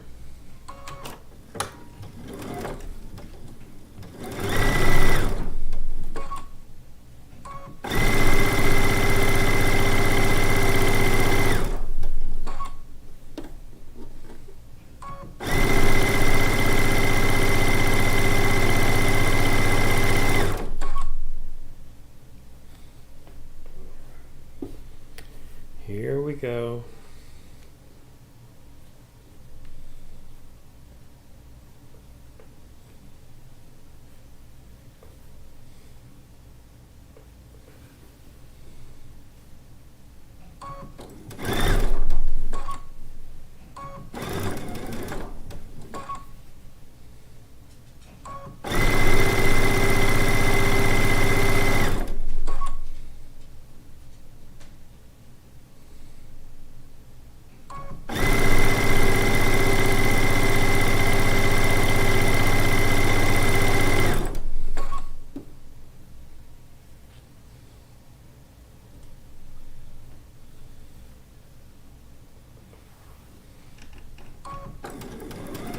Get it started.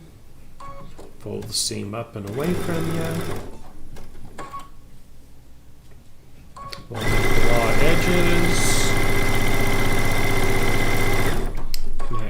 corner coming up.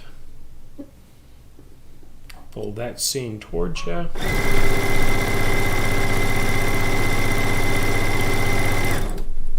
Okay. And those 4 blocks of block group number 2, with this strip sewn on, are 100% complete.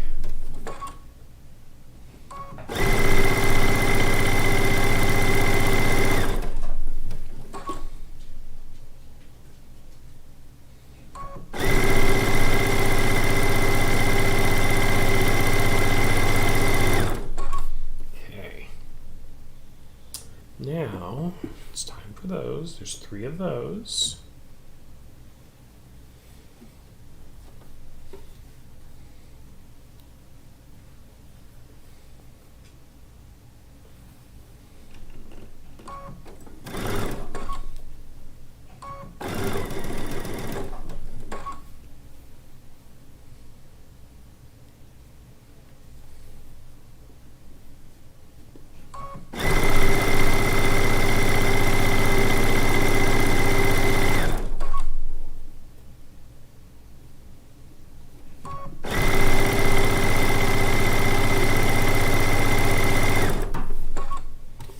And 2 more from this group. This is block group number 3.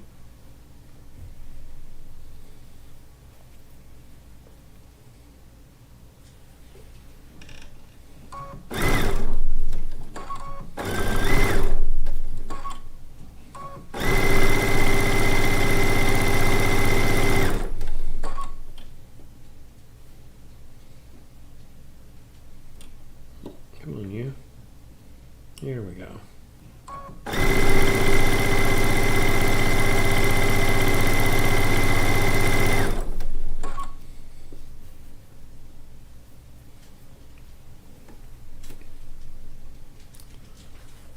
And with this one sewn down, block group number 3 is complete. 4 blocks, just alike.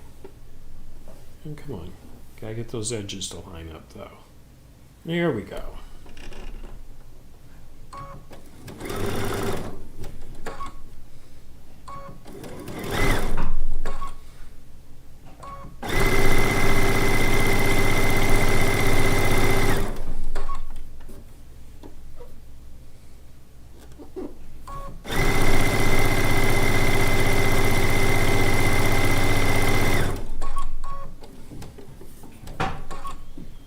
And then those 4 and our 16 blocks will be complete. 4 more strips, everybody. Woohoo! Yeehaw!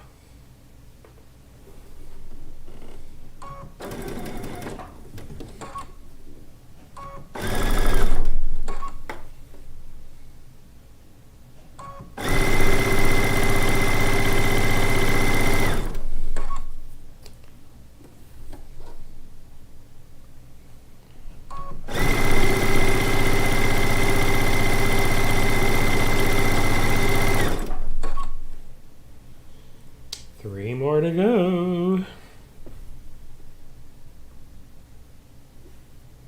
It'll be such a wonderful milestone.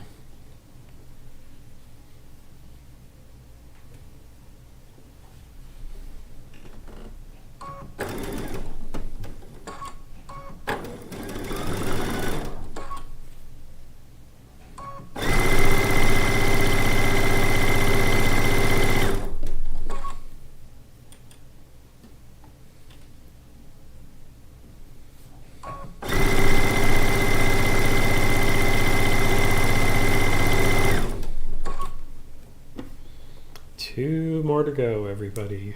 Yeehaw, there we go. There's our last 2 strips for this group of 16 for this big old set. Block groups 1 through 4 will be complete.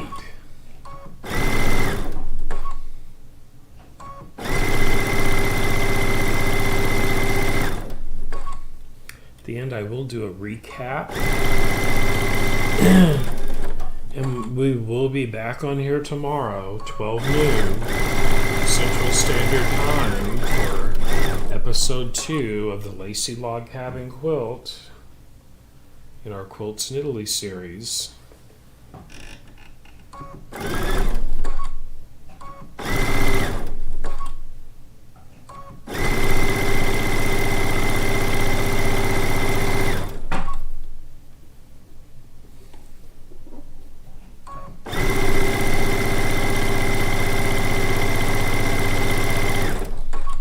Oh my gosh, everybody. There it is. Woohoo. Let's get these cut apart. Okay. 1, 2, 3, 4.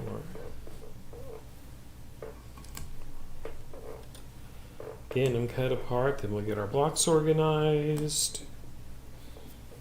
But boy, howdy, that was fun, eh? Got those all done. My goodness. Okay. Now then.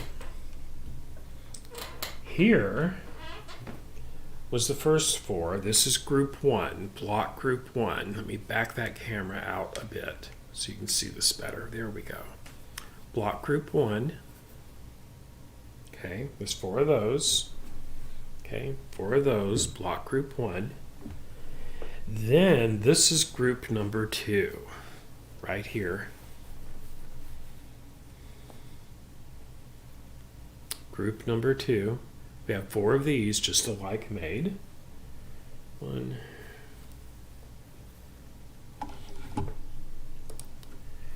2, 3,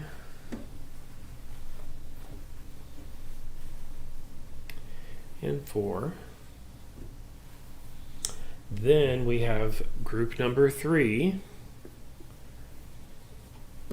We have 4 of these made. There's the one I'd already made. That was my test block. There's 1, 2,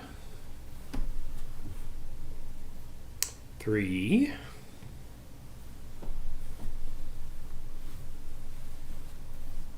and 4.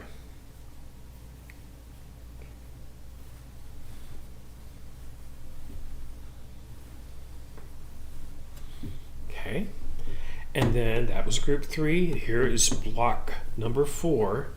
We have 4 of these pieced just alike, right there.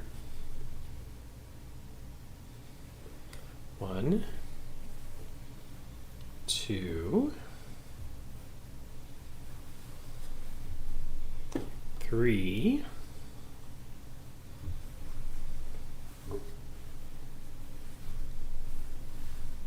and 4, for a total of 16 blocks, which is 1/4 of our Lacey Log Cabin Quilt.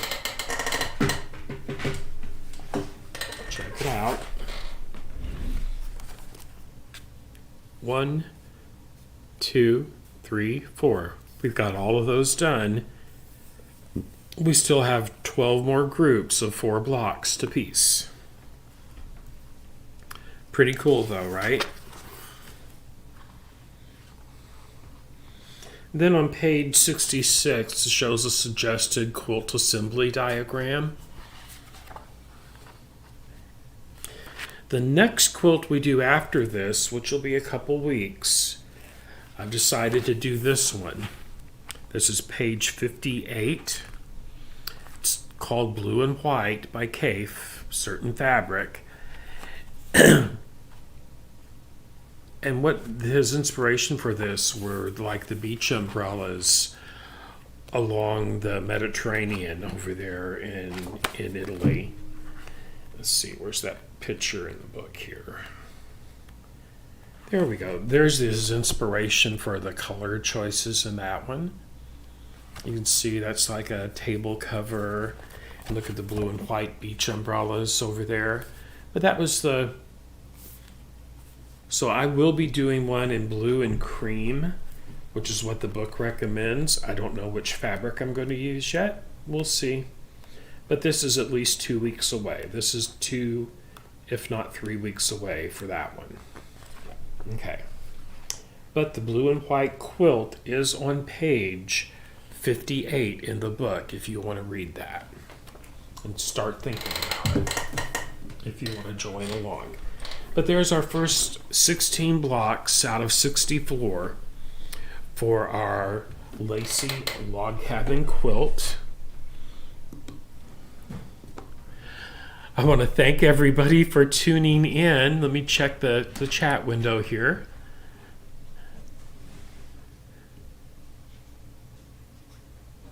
Wonderful, Mia. Yes, chain stitch definitely makes it go much, much quicker.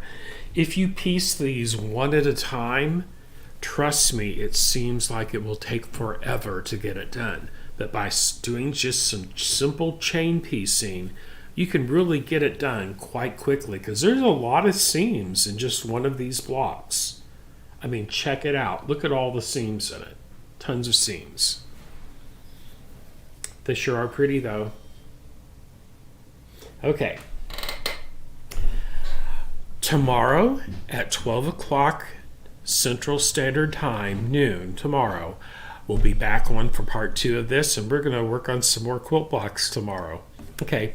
I'll see everyone tomorrow, everybody. Thank you so much for tuning in. Hugs. See you tomorrow. Bye.